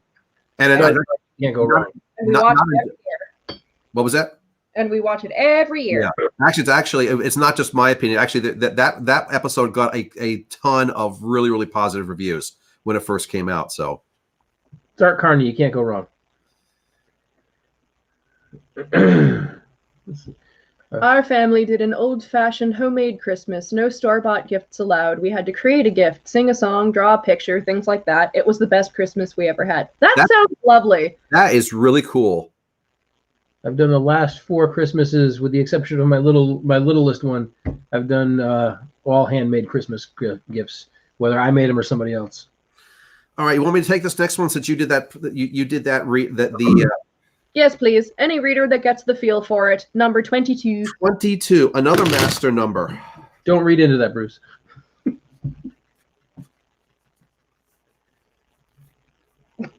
He has no idea what I'm talking about. No, I don't, and I'm not sure I want to at this point. Tell you the truth. Went right over the top hat. It really did. It's because he's sitting down. If he was standing up, it might have hit him in the head. Talking about handmade Christmas gifts. You'll find out in the morning. You're absolutely welcome, Melly. We love having you on the stream. We love having everybody that comes to the stream on the streams. So Thank you, everybody, so much. We love you so much. Because like we say it at least once every stream. If you guys weren't here, we wouldn't be doing this. This is certainly true. Always a pleasure from behind the scenes. Thank you guys so much for all the well wishes the last couple of weeks being sick. We appreciate it. Isn't he, now that you can see his face, isn't he all like pretty and stuff? I couldn't say that with a straight face. In that Neanderthal kind of way. What did I call you before? I said you kind of looked like Shrek. You know, when the light was hitting you initially. Don't be jealous because I got such good skin, man. Yeah, then you changed your hair. I kind of went, oh, now you're a dwarf. You know, like. I don't need to wear a hat to cover the skin. All right, Chelsea, you got 3 inverted cards. Of course she did. The 3 of coins. Thank you, Gabby. Nice earthbound card. Inverted, but still on that quest. Not there yet, but at least you're on the quest. At least you're moving. The inverted Fool. That one's been popular this evening. And the inverted Page of Cups. I want to break free. I want to break free. Sorry, that just came to mind. Yeah, I know. Essentially, yeah, I look at that kind of going, well, number 3, sort of. Hello. Oh, a cat photo of cat stream bombed you. Yay! Yeah. Oh yeah, well he's He's been here most of the stream. Actually, I had forgotten he had decided to take up residence in the back there. He's been napping through most of this after he rubs my legs and all that. Anyway, 3 number of emotion, but the suit of earth for the 3 of coins, the page of coins for water, the suit of emotion. Also reference to astrological sign, that being Pisces. My eye's still bothering me. And then number 0, the Fool. Now, this, even though all the cards are inverted, I kind of like this progression in the fact of you are on the move. Maybe you're not quite moving exactly in the direction that you thought you were going or wanted to go specifically, but you're on the move. And this time, the center card of the Fool allows you to actually have much more control of both the positive and the negative aspects of the Fool. I just had another song pop in my head when you said that. Which one? The Proclaimer song that they used in Shrek. The first one there. I'm on my way from misery to happiness today. Yeah. No, yeah, I don't. That just kind of seemed a little fitting. Yeah, kind of, because again, the Fool side is that, again, perceived from the outside, some are saying you're doing the actual wrong thing, and you're like, no, I'm doing what I'm supposed to do. Just because you don't understand it, that's not my problem. Exactly. So, and then at this one, I look at, okay, granted inverted, but in this case, I don't think that makes much of a difference. The whole idea of you're coming out, your breakout, so to speak. I look at it saying, free. Yeah, but I think actually the reference to Pisces, I think we're talking about the time frame. I think you actually finally get a chance to break out of that shell in the month of Pisces next year. So that's what, 2 months from now. I also feel like the inversion is also, you will absolutely break out of your shell, but probably not in the way that you're expecting to. Yeah, but I also, like I said, I think also we got some time frame coming up here too. So yeah, you're getting there. Getting there's half the fun. So they say. You're cooking. You're almost done. You're gonna be a golden brown very soon.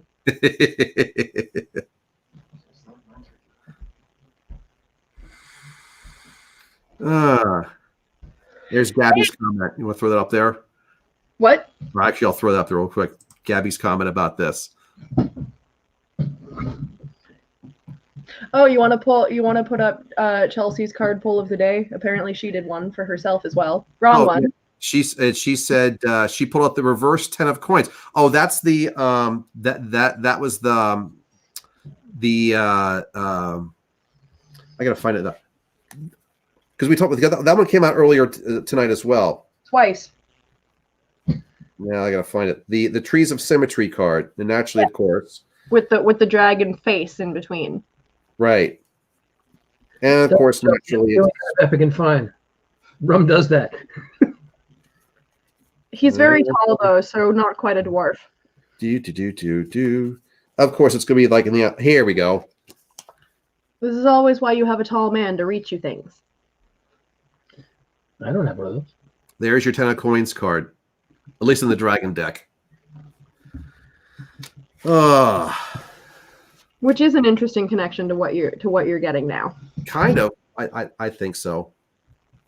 Hey, Dad. Yes. Do you want to know what we haven't done this entire stream? We haven't done any commercials. No, we haven't. Weird, huh? It's Christmas Eve. We're giving him a commercial break. How many people have gotten commercials? They're so sick of it. How many junk emails did you guys get today that were miscellaneous spams for last minute Christmas shit? I haven't looked. Tell us how full your spam filter is in the comments. Oh my god! I actually was doing a little bit of work today. I'm going, and I was working from here, but the thing is, I had my email. I was just like, dude, it was like going. I think I got rid of like 40 spams today. It was just absolutely ridiculous. Hey, and you know what else we haven't gotten tonight? We haven't gotten a single troll, which is lovely. I'm okay with that. Me too. It's probably because we didn't advertise the readings part. It's a cool box. Where'd you get it?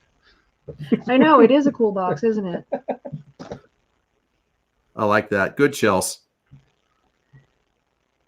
We could add some, but I don't want to. Please. Oh, there's no place I like will reading the Lord Fafnir song. La, la, la, la, la. I will drive to you. I know where. She'll drive there and breathe on you. I was gonna say, I mean, it's easy to take your least favorite Christmas song and turn it into a bad commercial, but try to do it like what you actually like. What's wrong with the little drummer boy? Ask him. Bing Crosby, David Bowie version. That's one of my favorites. Shut up. Ask him. Oh no, actually, I like the Bing Bowie version of Little Drummer Boy because it's a duet of two songs smashed together. But no, as a general rule, I loathe the Little Drummer Boy song. Yeah, Loathe. Not good. But Home, they told me. Ba-rum-bum-bum-bum. Yeah, see, I can annoy you too. yeah, the Yeah, Crosby exactly. Bowie version is amazing, though. Oh, I know, I like that very very much. One of my favorites. Of course, and you know the story behind that too, right? Because that was off of Bing Crosby's Christmas TV show. Yeah, and David Bowie came in and had no idea what he was supposed to sing beforehand. Yep. And it was a complete fluke that it ended up like that. And then Well, I mean, they wound up reshooting some of it because but initially it was Bowie didn't know what the hell was going on, and it kind of became they just kind of like winged it. The other thing was it was Bing Crosby's last Christmas show because he actually died before it was ever aired. yes, he did. Yeah, because they actually filmed the Christmas special, and this was typical back then. All those Christmas shows with the various singers, they would film them in like September, October timeframe, and the show with Bing was filmed in the middle of October, and then the man died like the last week of October. So when it was finally aired, it was almost 2 months after Bing Crosby had passed away. So it was just it was really sad. Yeah, it's too bad because that's one of my 2 or 3 favorite Christmas tunes of all time. I really like that. Shall we read Gabby? Yes, let's read Gabby. Sure. Hey, Gabby. You know the drill. Do the drill.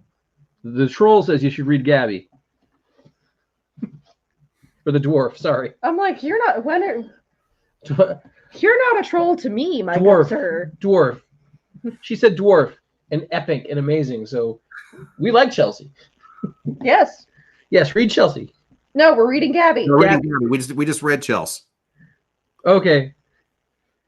Well, let's We are- read Gabby then. We already did Chelsea. Now we're gonna do Gabby.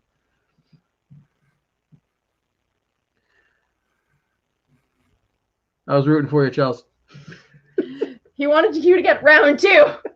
Okay, Gabby, come on. Oh my God. Patience, Lord Fafnir. Pen and whomever, General, what's up for 2021? What's up, Doc? What's cooking? What's up, Doc? Sorry, Bugs Bunny reference. Are you going for it or Actually, I think we should both. okie doke? But who? But who? How many Number times you're doing has is been definitely great. refilled? I don't remember. Maybe 3 or 4. And it's almost empty again.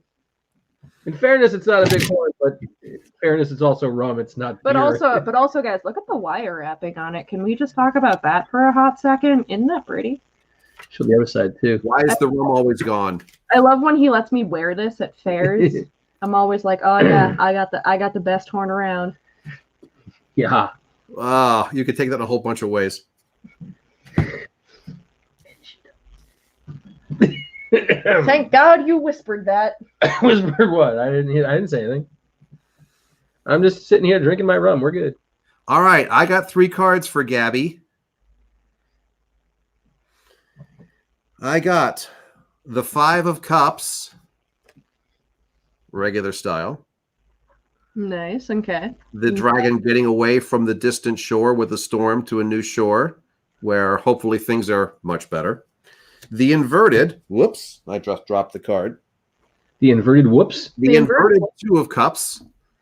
The inverted 2 of Cups. Okay. I think your 5-second rule. I picked it up before, And then the finale, the hanging dragon. Number 12. Well, I don't see anything terrible in store there, Gabby. Well, you know what? What I actually kind of say to you, what came to my mind was actually a lyric from a song which would apply to you. Would apply, it's not really a Christmas song, but it kind of applies. It just peace to you. That's what I see. You're getting away from a toxic situation. You're getting somewhere which is calmer. You have a better work situation now. And you, while you're not necessarily sure what exactly that new shore is, it's better than where you were. You've learned to do what you need to do to basically keep yourself going. Grab the cup on the ground. You're thirsty rather than have to wait for someone else to give it to you or go for that thing in the sky, which is a lot harder. And rest. You need it. Peace be with you. Peace be to you. It's coming your way. Whatever you've done, you've actually made improvements. And it's going to be just, oh, really? Oh, thank goodness. I left that nonsense and I'm looking forward for sure. Well, I put it this way. This is not necessarily earthbound because your first two cups were all cups. Your first cards were cups, water, emotion. So the thing is, it's that peace, purification, first off in the heart. And then the hanging dragon, number 12, which is a 3, number of love. And so just like, here we go. It's all 3 cards are the suit or the number of the love, the emotion, and it's just peace be with you. And also with you. Thank you for that. May the force be with you. May the force be with you. What's that song we sing? Deep Peace. So I was thinking peace like a river. Oh, but deep peace in the. I can't remember the words anymore to that. When I breathe in, I breathe in. No, peace. no. This was one that Fafnir did, and then Oksara stole that and did their own version. Deep peace of the ways for you. Deep peace of the. Oh, God! It's been so long since I've heard that. Yeah, help me out there. I can't remember many of the lyrics anymore. I don't know. You'd have to ask Mom for that one. That might be ingrained in her memory. I just got that the tune came into my head, and so it's like I'm not going. I can't remember the words. But going, I could hear the tune in my head, but when I'm going, I just deep peace over and over. Deep peace of the ways to you, deep peace of the heart to you, deep peace of the spirit with you, and it's just like it's just very slow, but it's just like, yeah. I'm like I can't. Anyway, I'm drawing a blank on what the actual real lyrics were of that song. But you're headed in a good direction, and I think you know that, and I think you're feeling that more than you have before. Because I let you take the lead on this one, Dad, because personal relationships and all. Oh yeah, but I do have insight into Gabby's situation a bit, and I know the areas that she's been struggling in. And I will say that I think you are at a point where now you can really start taking pride in where you work and what you do, and that will definitely help you mentally and emotionally. Because I know how much you were struggling at your old place of employment.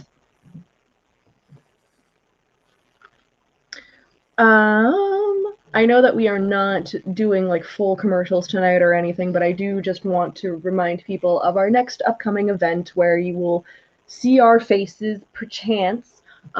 We are doing our next private stream on the 1st of January, 2021.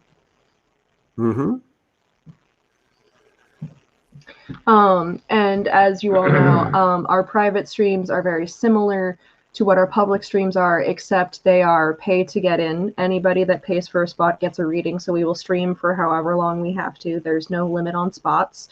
Also, you have our full menu of reading, not just 3 card draws with tarot, which is what we do for the mini readings for our public stuff. Please join us on the 1st of the year and spend your evening with us, and we can totally talk about what your upcoming year is going to look like. And again, this is a space that is private. Only the people that book a spot can join and will be able to see it, because we like to set this up as more of a safe space for people to release deeper emotions and explore deeper topics than what we cover in our public streams, because we don't like to air people's dirty laundry publicly. That's not a thing we enjoy doing. Mm-hmm. Hello, Kira. Kira. I'm not sure how to pronounce your name. I'm so sorry. Please correct me. We do have one last spot available for this evening, so if you would like it, it is yours. Yes, we would. Before we do that, I want to do one more little, more or less quick thing. In that, and I told Red I might do this, is the fact of those of you who have been following us, watching us, especially on the Instagram stuff or YouTube channel, because I can't forget you put these on Instagram, not Instagram, YouTube. But we are on Instagram. Yeah, we're that too. Some things you do much more with than I do, shall we say? And Instagram's definitely one of them. We have a segment that we've been doing for a while that's called Messages in the Music, and it's something which kind of like I've done most of, because one of my gifts is I'm a clairaudient. And if you're not familiar with what that word actually means, it's I have the gift of hearing things. Clairvoyancy is like the gift of visions, and then clairaudience is the gift of sounds. Some people hear voices. I typically hear music. And so we started, what was it back in the summertime, I think. We started when I would get these, I would wake up at times, I would have these just bizarre songs that I haven't heard in years just kind of like show up in my head, because I would say there's a message to people out there. And so we started doing little videos, and I would sing these songs or fragments of songs and say, okay, here's what I'm hearing, and here's what I think it means to everybody. You're about to get one live. So this one kind of came to me a few days ago, and I was thinking about filming this. I kind of went, no, I think this is really meant for the Christmas Eve one, especially because we've been dealing with the fact of, it's okay to have mixed feelings this time of year, especially this year, because it's been so screwed up for so many people. So I'm going to sing you a song, and because it's live, if I screw this up or if I start cracking bad notes, oh well, because we don't have time to reshoot this, so to speak. Let me take a drink of water. Yeah, I can't edit this live, so. Nope. I'm the video editor for Messages in the Music. That's my contribution. Yeah, exactly.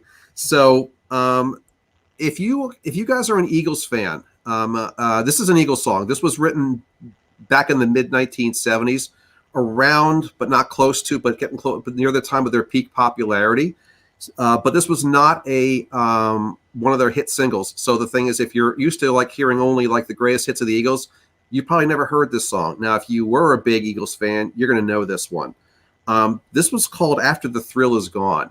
And honestly, the lyrics for the most part are kind of depressing, but there's actually kind of a focal point behind this for tonight. So I'm just going to sing the lyrical part first, and kind of then give a little explanation of what actually was meant by when the song was written by Glenn Frey, and then kind of interpret it more to the fact of how I think it's kind of relevant for now.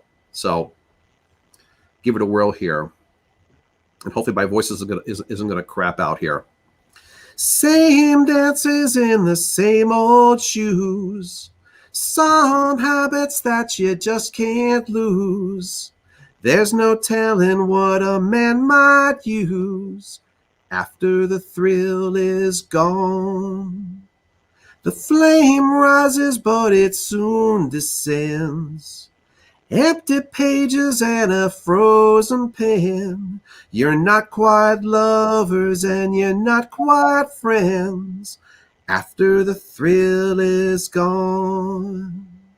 What can you do when your dreams come true and it's not just quite like you planned?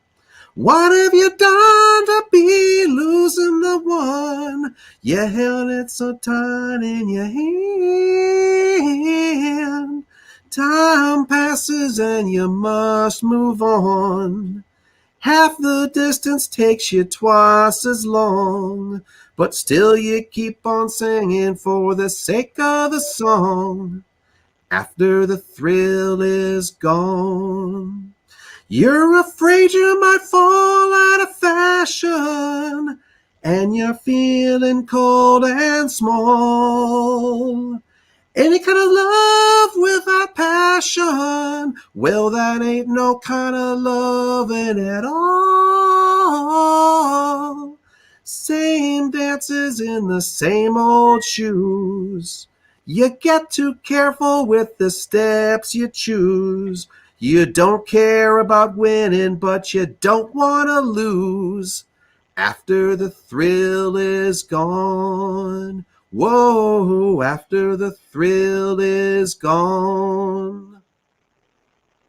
Yeah. So I saw a few comments in there that people actually recognize the song, which I'm actually very, very pleased to hear. So people knew the reference I was pulling from. So yeah, the story behind that song, again, written by Glenn Frey in the mid 1970s. This really was not talking about any kind of like real, actual romantic love. It really was talking about them as a group going, okay, we hit the big time. Now what? It was a lot of fun in the early 70s when they were just starting out, when they used to be Linda Ronstadt's backup band and said, okay, we're going out on our own, and then they really did all this great stuff. And they're like going, hey, they got to the road. They're really, really popular. And now they're at the top and like, okay, now what do we do? Because now it's a business. Now there's pressures. Now there's responsibilities. The thrill of actually doing what they were doing was gone. And it's like, now what do we do? So even though, and of course, you can interpret the song a whole bunch of ways. Like I said, there's references in there about, that you're not quite lovers and you're not quite friends. This could very easily be a reference to a love relationship that's kind of like falling apart because you've been together too long. Especially the line of, you don't care about winning, but you don't want to lose. It's like that one. I'm like, that one really resonates with me. You keep on singing for the sake of the song. Yeah, you keep on singing for the sake of the song. Yeah, exactly. Hey, like our own singing group, right? It's like we're kind of at that bit of a crossroads right now, kind of going, are we going to implode this year or what? I don't think so, but I do think that we are going to transform into something better. Yeah, I hope so. We need to basically continuing on the way that we've been clearly isn't going to work. The line that really, really hits me is that whole any kind of love without passion. Well, that ain't no kind of loving at all. It's the fact of it's the overall song is very similar. It reminds me of the Mellencamp song, oh yeah, life goes on long after the thrill of living is gone, and it's that whole thing of, yeah, okay, we're no longer able to, that initial really great high from starting something brand new. It was great. And now we have to just kind of like keep going. Oh yeah, life goes on long after the thrill of living is gone. What do you do after the thrill is gone? Glenn Frey, same concept. So it's okay to question how you're feeling right now. It's okay to kind of go, same dances in the same old shoes, some habits you just can't lose. Yeah, okay, we get that. The thrill is gone. It's okay to feel that way. It really, really is. It's like when I did the daily draw this morning, seeing the three of swords. I'm like going, it's okay to feel sad and happy right now. It's okay to feel that whole conflict. Recognize it, honor it, and now that you know about it, change it so that actually you can get that thrill back or a new kind of thrill or something. Because obviously, if you do stagnate, as Carol pointed out here, it's just you're just going to slowly just disintegrate. If you've really truly lost the passion, any kind of love without passion, well, that ain't no kind of loving at all. If you've really, really lost the passion, find a way of getting it back. And if you really, truly, honestly cannot get it back, that's okay. But then it's time to move on and do something else in whatever form that means to you. And And honestly, for me, for the Christmas season, that's what I've wanted to hear for so much of my life, that it's okay to feel this way during this time of year, because I am so used to being told that because I'm not cheery all the damn time, I'm a Grinch and I'm a Scrooge, and which is basically just a cutesy way of calling me a bad person. You know? Mm-hmm. I hate being repeatedly told that I'm a bad person because I don't feel cheer this time of year. I mean, I fully, and I think I don't think I totally understood your feelings until these last couple years. No, you were one of the biggest culprits for a while. Yes, I was. I absolutely was, and I understand that now. And it's, I've been doing that kind of mea culpa for a while now. But again, I was so steeped in my own positive past traditions that I'm like always trying to recreate the greatness of the past and all that. And of course, passes with a rose-colored glasses. You forget about the crap and you remember only the good stuff. And it's only in the last few years I've realized how much of that really good stuff was artificial. Yeah, And it's we're just realizing that together. Yeah. And it's just, I can't possibly recreate something that honestly never was. And I feel like my rose-colored glasses were very rudely and abruptly removed from my face, and I finally saw my life and my family for what it truly was, which isn't what I thought it was in the first place. Right. And it's just, it's been very painful. And, especially this time of year. And I would think about, and I can still like go back in my memories and think about childhood memories and kind of go, okay, what made the holidays really special? And I have a whole bunch of my own little personal things. Can I recreate those now? Can I recreate those feelings? No. I can remember, and I can remember the positive and keep that as a blessed memory and still preserve that and kind of go, okay, knowing what I know now about what was really going on back then, I don't have to let that destroy my positive memories, but it does put them in a different context. And so now I realize there's a reason why I can't recreate what was.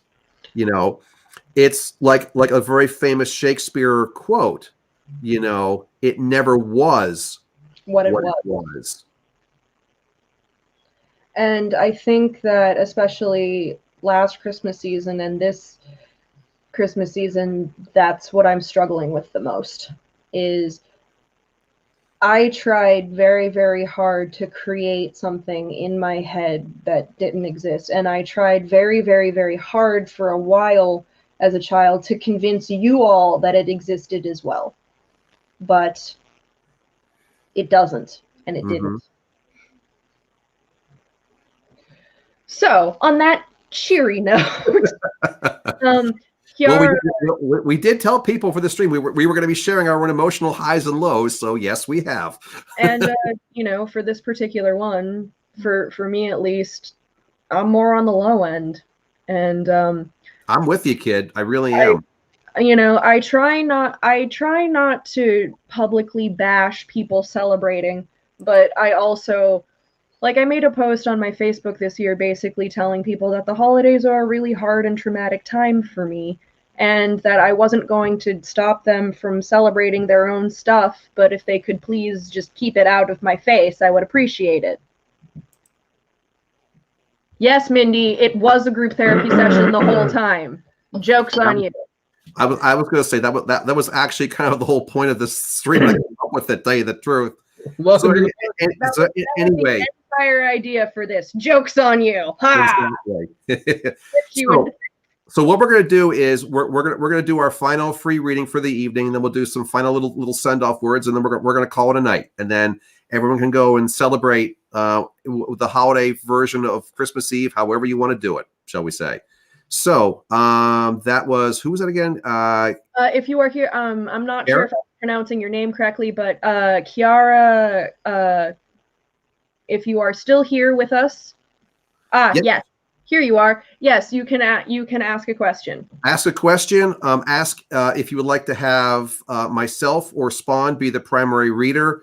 Since we have our tarot decks, we ask that you give us a number between 1 to 78 because that's your way of putting energy into the deck, and that's going to be our starting point card for whatever question you have that you want to ask.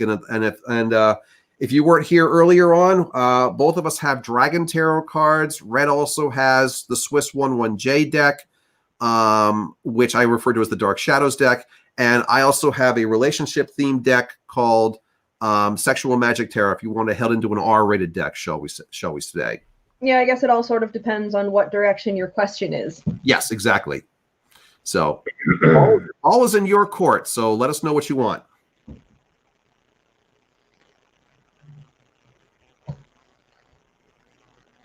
Now I have After the Thrill Is Gone stuck in my head. Thank you. You're welcome.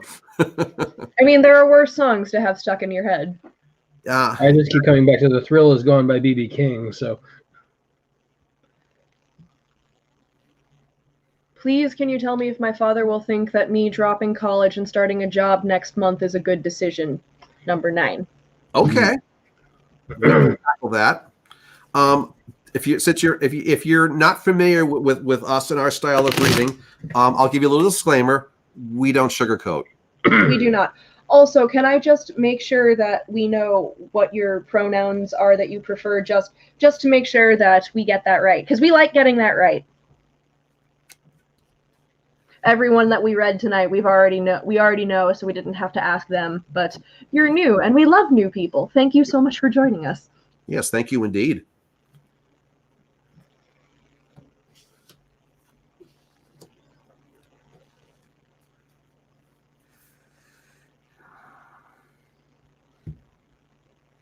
That's also a good song, Mindy. That's a fun one. I don't know that one. I'll send it to you, Dad. It's fun. It's a funny one. I don't know that one either. I know some pretty juicy Christmas tunes. Oh, Kiara, I was just asking what your preferred pronouns are, because we like to get preferred pronouns correct. Everyone else that we read tonight, we already know. Oh, okay. She, hers, awesome. Great, thank you. Bingo. Okay. So your question is that if your father will think that you dropping college and starting a job is a good decision. Well, I'm going to ask, I will throw a question back to you, which, by the way, you do not have to answer. This is just something for you to consider. Whose decision is this, yours or his? Do you really need his approval, especially if you think it's right for you? And again, that may or may not have significant relevance on what I'm about to say. But I kind of looked at these cards. I cheated a little bit. I looked at the cards first. I kind of went, there's a little more behind that question than just what you typed in the comment section. From my personal standpoint, I've always been Daddy's little girl, and I enjoy having your approval when I do big life-altering decisions, but also I don't need it. If you don't approve, I'll still do it anyways. But I do always take your advice into account because you're like smart and stuff. And stuff. And stuff. And stuff. Well, I mean, you've struck a really good balance of, giving me helpful advice, but also not trying to make the decision yourself because I'm an adult. True. All right. So right off the bat, 2 cards. Last one, not inverted. Inverted, you're going to like this, Red, so pay attention because I know you're going to make some comments. Inverted, 9 of coins. Now, this is similar if you were here before and saw the 10 of coins, which was also the exact same 2 trees, black and white, trees of symmetry, black tree roots to the ground, that which we have to do earthbound to survive. Us doing our jobs, paying our taxes, acquiring stuff, money, blah, blah, blah, whatever. The white tree roots to the heavens. That's the emotional end. That's the spiritual end. That's what makes life worth living. Now, the 10 of coins that came up multiple times, was a dragon actually right between the two, basically sucking the marrow equally out of both sides. This one is the dragon turned toward the white tree, because that's the marrow that needs to be sucked out more, is the fact of you need to spend more time realizing what it is that makes life worth living for you. And it's a personal decision. Everyone has a different way of interpreting that white tree. Second card, inverted, Four of Wands. This has shown up multiple times tonight. Well, that is very much please seeking male approval, please. But remember, inverted. Mm-hmm. 4. And the finale card, not inverted. Another 4. The 4 of Cups. The mommy dragon feeding the baby dragons on the rock, so to speak.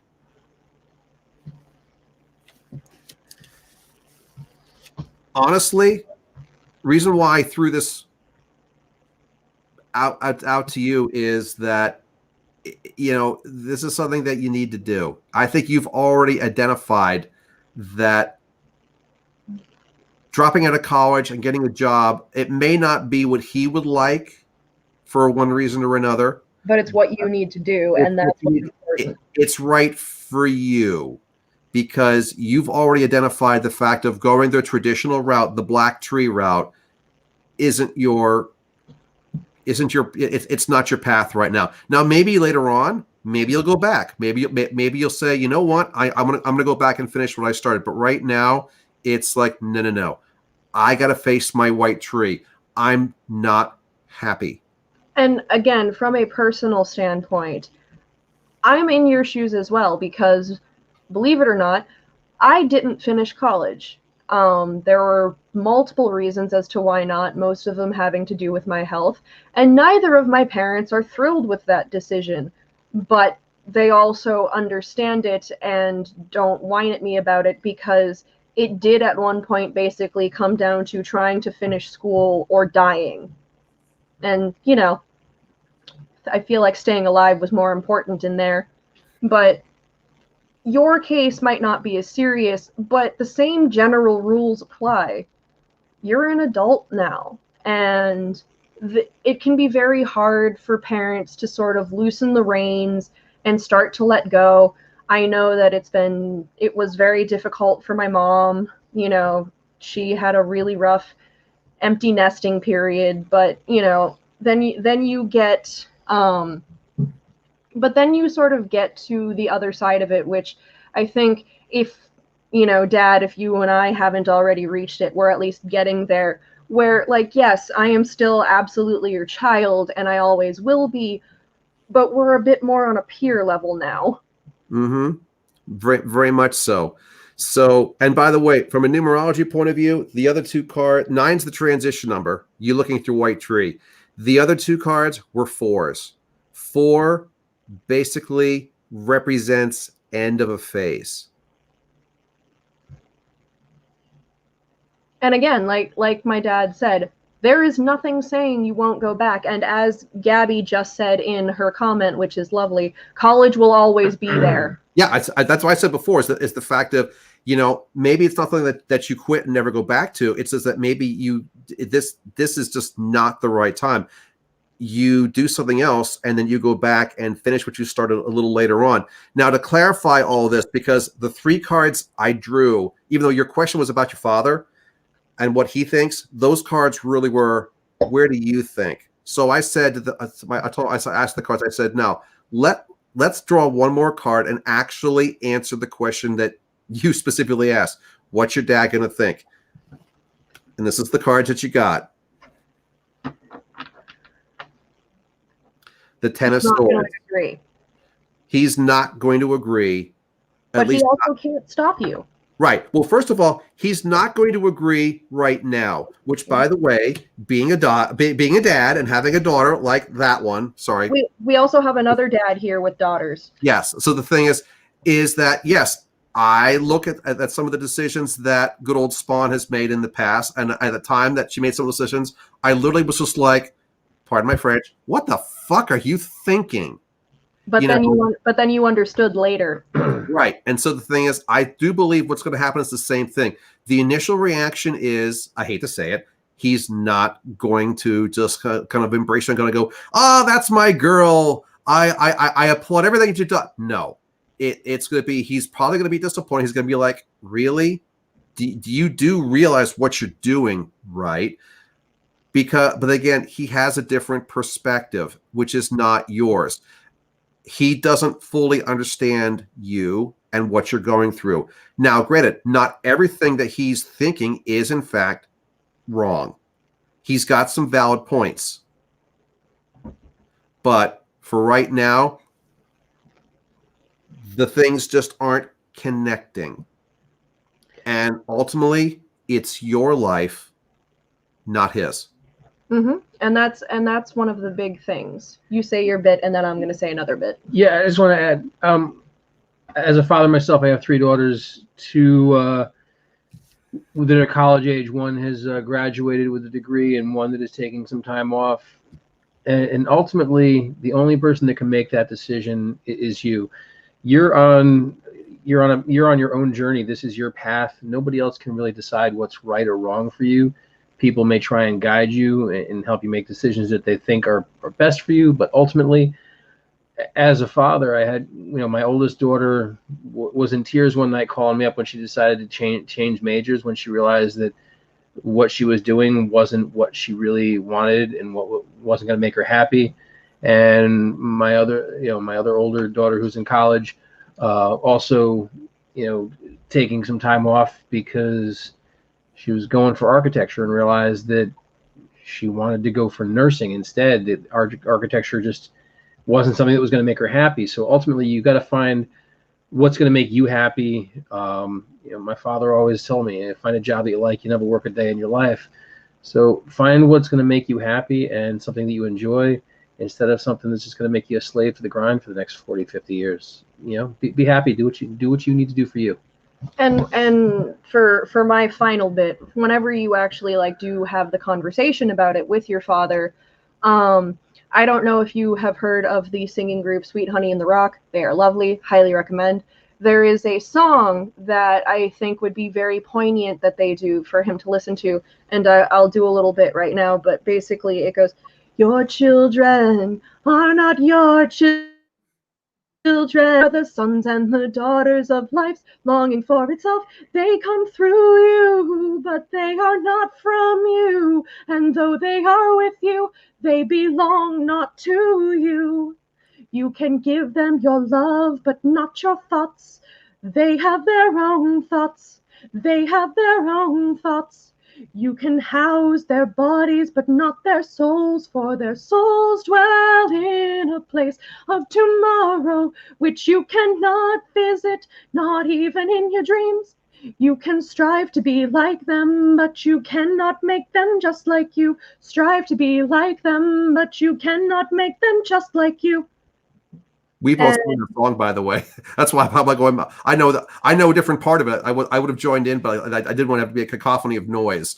Yeah, but honestly, and I will say straight up that is a struggle that I had with my mother, of being able for her to let me go and spread my wings and fly. Dad and I really didn't have that issue. He was pretty good at that, but it can be really hard for parents to let go, because at the end of the day, I'm sure that your dad just wants what he thinks is best for you, but what he thinks is best for you is not necessarily actually what is best for you. Mm-hmm. It's a lesson I had to learn. And at the end of the day, who's paying the college loans? Because if it's you, then the decision is 100% yours. Nobody else can make that decision for you. I mean, nobody else can anyway, but ultimately, this is your life. So do what you need to do. College will always be there when you want to go back. So thank you for joining us this evening. Yes, and I hope you come back for our other streams. We do many streams. Our next public stream that we're going to be doing is something that you all actually requested. Our next talk show, we are not going to have a guest the way that we normally do. We are going to be having a roundtable with some people that we've had on before and someone that we potentially have not had on before, to have a roundtable about psychic ethics and the ethics of what we do and some of the pitfalls that we have to look out for and things like that. Mindy, who's in the chat right now, she will be joining us again for that, along with, like I said, some of the other readers that we have already had on and potentially someone new. So look out for that. Mindy's going to take up welding. Also, this will probably be our moderator, so oh god. Oh, oh, Lord. I'm not sure why that would be a bad thing. All right. We need to wrap this up. Yeah. But anyway, I want to do one other thing real quick. So give me a second here. Little symbolic thing. Okay. And we wait. Let's look at the Welsh flag blanket. Oh, yes, the dimming lights, the pretty lights. The pretty lights. Well, not only that, it's that this is also a tradition, which some cases carries a little bit of different context. But being it's Christmas Eve, Oh, I missed that this the year. whole idea of the candle and the lit candle, and this doesn't necessarily have to refer to Christmas. This can literally refer to any of the season's holidays. The whole idea of the longest night of the year, the passing of the light, the Hanukkah lights, Saturnalia. It doesn't matter. Yule log. Exactly. This is a dark time of the year, both figuratively and literally. So this candle is for all of us to basically give us some light when we feel we are at our darkest, which really, a lot of people, me one of them, I'm like, quote, Christmas is supposed to be the best time of the year. I don't feel that. I really don't, at least not this year. And, COVID has definitely added a lot to the crap, but that's not the only explanation. So I'm lighting this candle for all of you and also for myself, because frankly, I need some of this damn energy to get through. And I know better times are coming. Frankly, I was part of my Unitarian Universalist Christmas Eve service a few hours before we went under this live stream. One of the songs that we did was "Deck the Halls," and the last verse of "Deck the Halls" is that was "Fast away the old year passes," and I'm kind of going, yeah, you can't get 2020 in the rear view mirror fast enough, from my point of view. I mean, there were some really powerful, positive things that were accomplished this year. By myself and by Spawn. But it's just, we got our first troll tonight. How about I got it. I took care of it. Okay. Troll in the dungeon. I was gonna say we've been on over 2 hours. That was our first troll. That's amazing. Right. I light a candle. Here comes a troll. More I lost my train of thought. Basically, this year, we did some very, very positive things this year, but overall, I have to say this year was awful. In combination of 2016. What was that? It was worse than 2016. Yeah, because Trump won that year. At least he lost this time. I'm sorry. Was that my political thing coming out loud? We don't do politics on this channel. No, actually, we don't. I mean, and that's the thing is that was my little thing there. But actually, what I referred to is the fact I did a lot of readings about stuff, and the election really has been one of the most divisive things this year. So it doesn't honestly really matter if you which party you supported. The fact of it just screwed up everybody, and the faster that this is all over and into the next phase of things, bring it on. I'm ready for 2021. Same. I'm not going to forget the positive things that I did this year, and I'm going to build on them. But I would say probably about 2/3 of this year, I'm going to put in the rubbish can on New Year's Eve and not look back on. Bring on 22. So yeah, because hopefully everything will be back to more or less normal by then. Yeah, 21 is not going to be a normal year either. Well, I mean, you're right. It's not going to, but I think at least 2021 I think we have the light at the end of the tunnel as opposed to we're still going into the abyss concept. Yeah, true. I'd like a gig again sometime in my lifetime. That'd be nice, yes. So shall we sign off while you still have your pretty candle going? Yes. Why don't we do that? So, wish all of you the happiest and merriest of whatever holidays you celebrate. And we will be talking at you guys in a little more than a week. If we don't see you for the private stream, we will see you for our roundtable. Indeed. And on that note, merry meet, merry heart, and merry meet again. Yes, Gabby.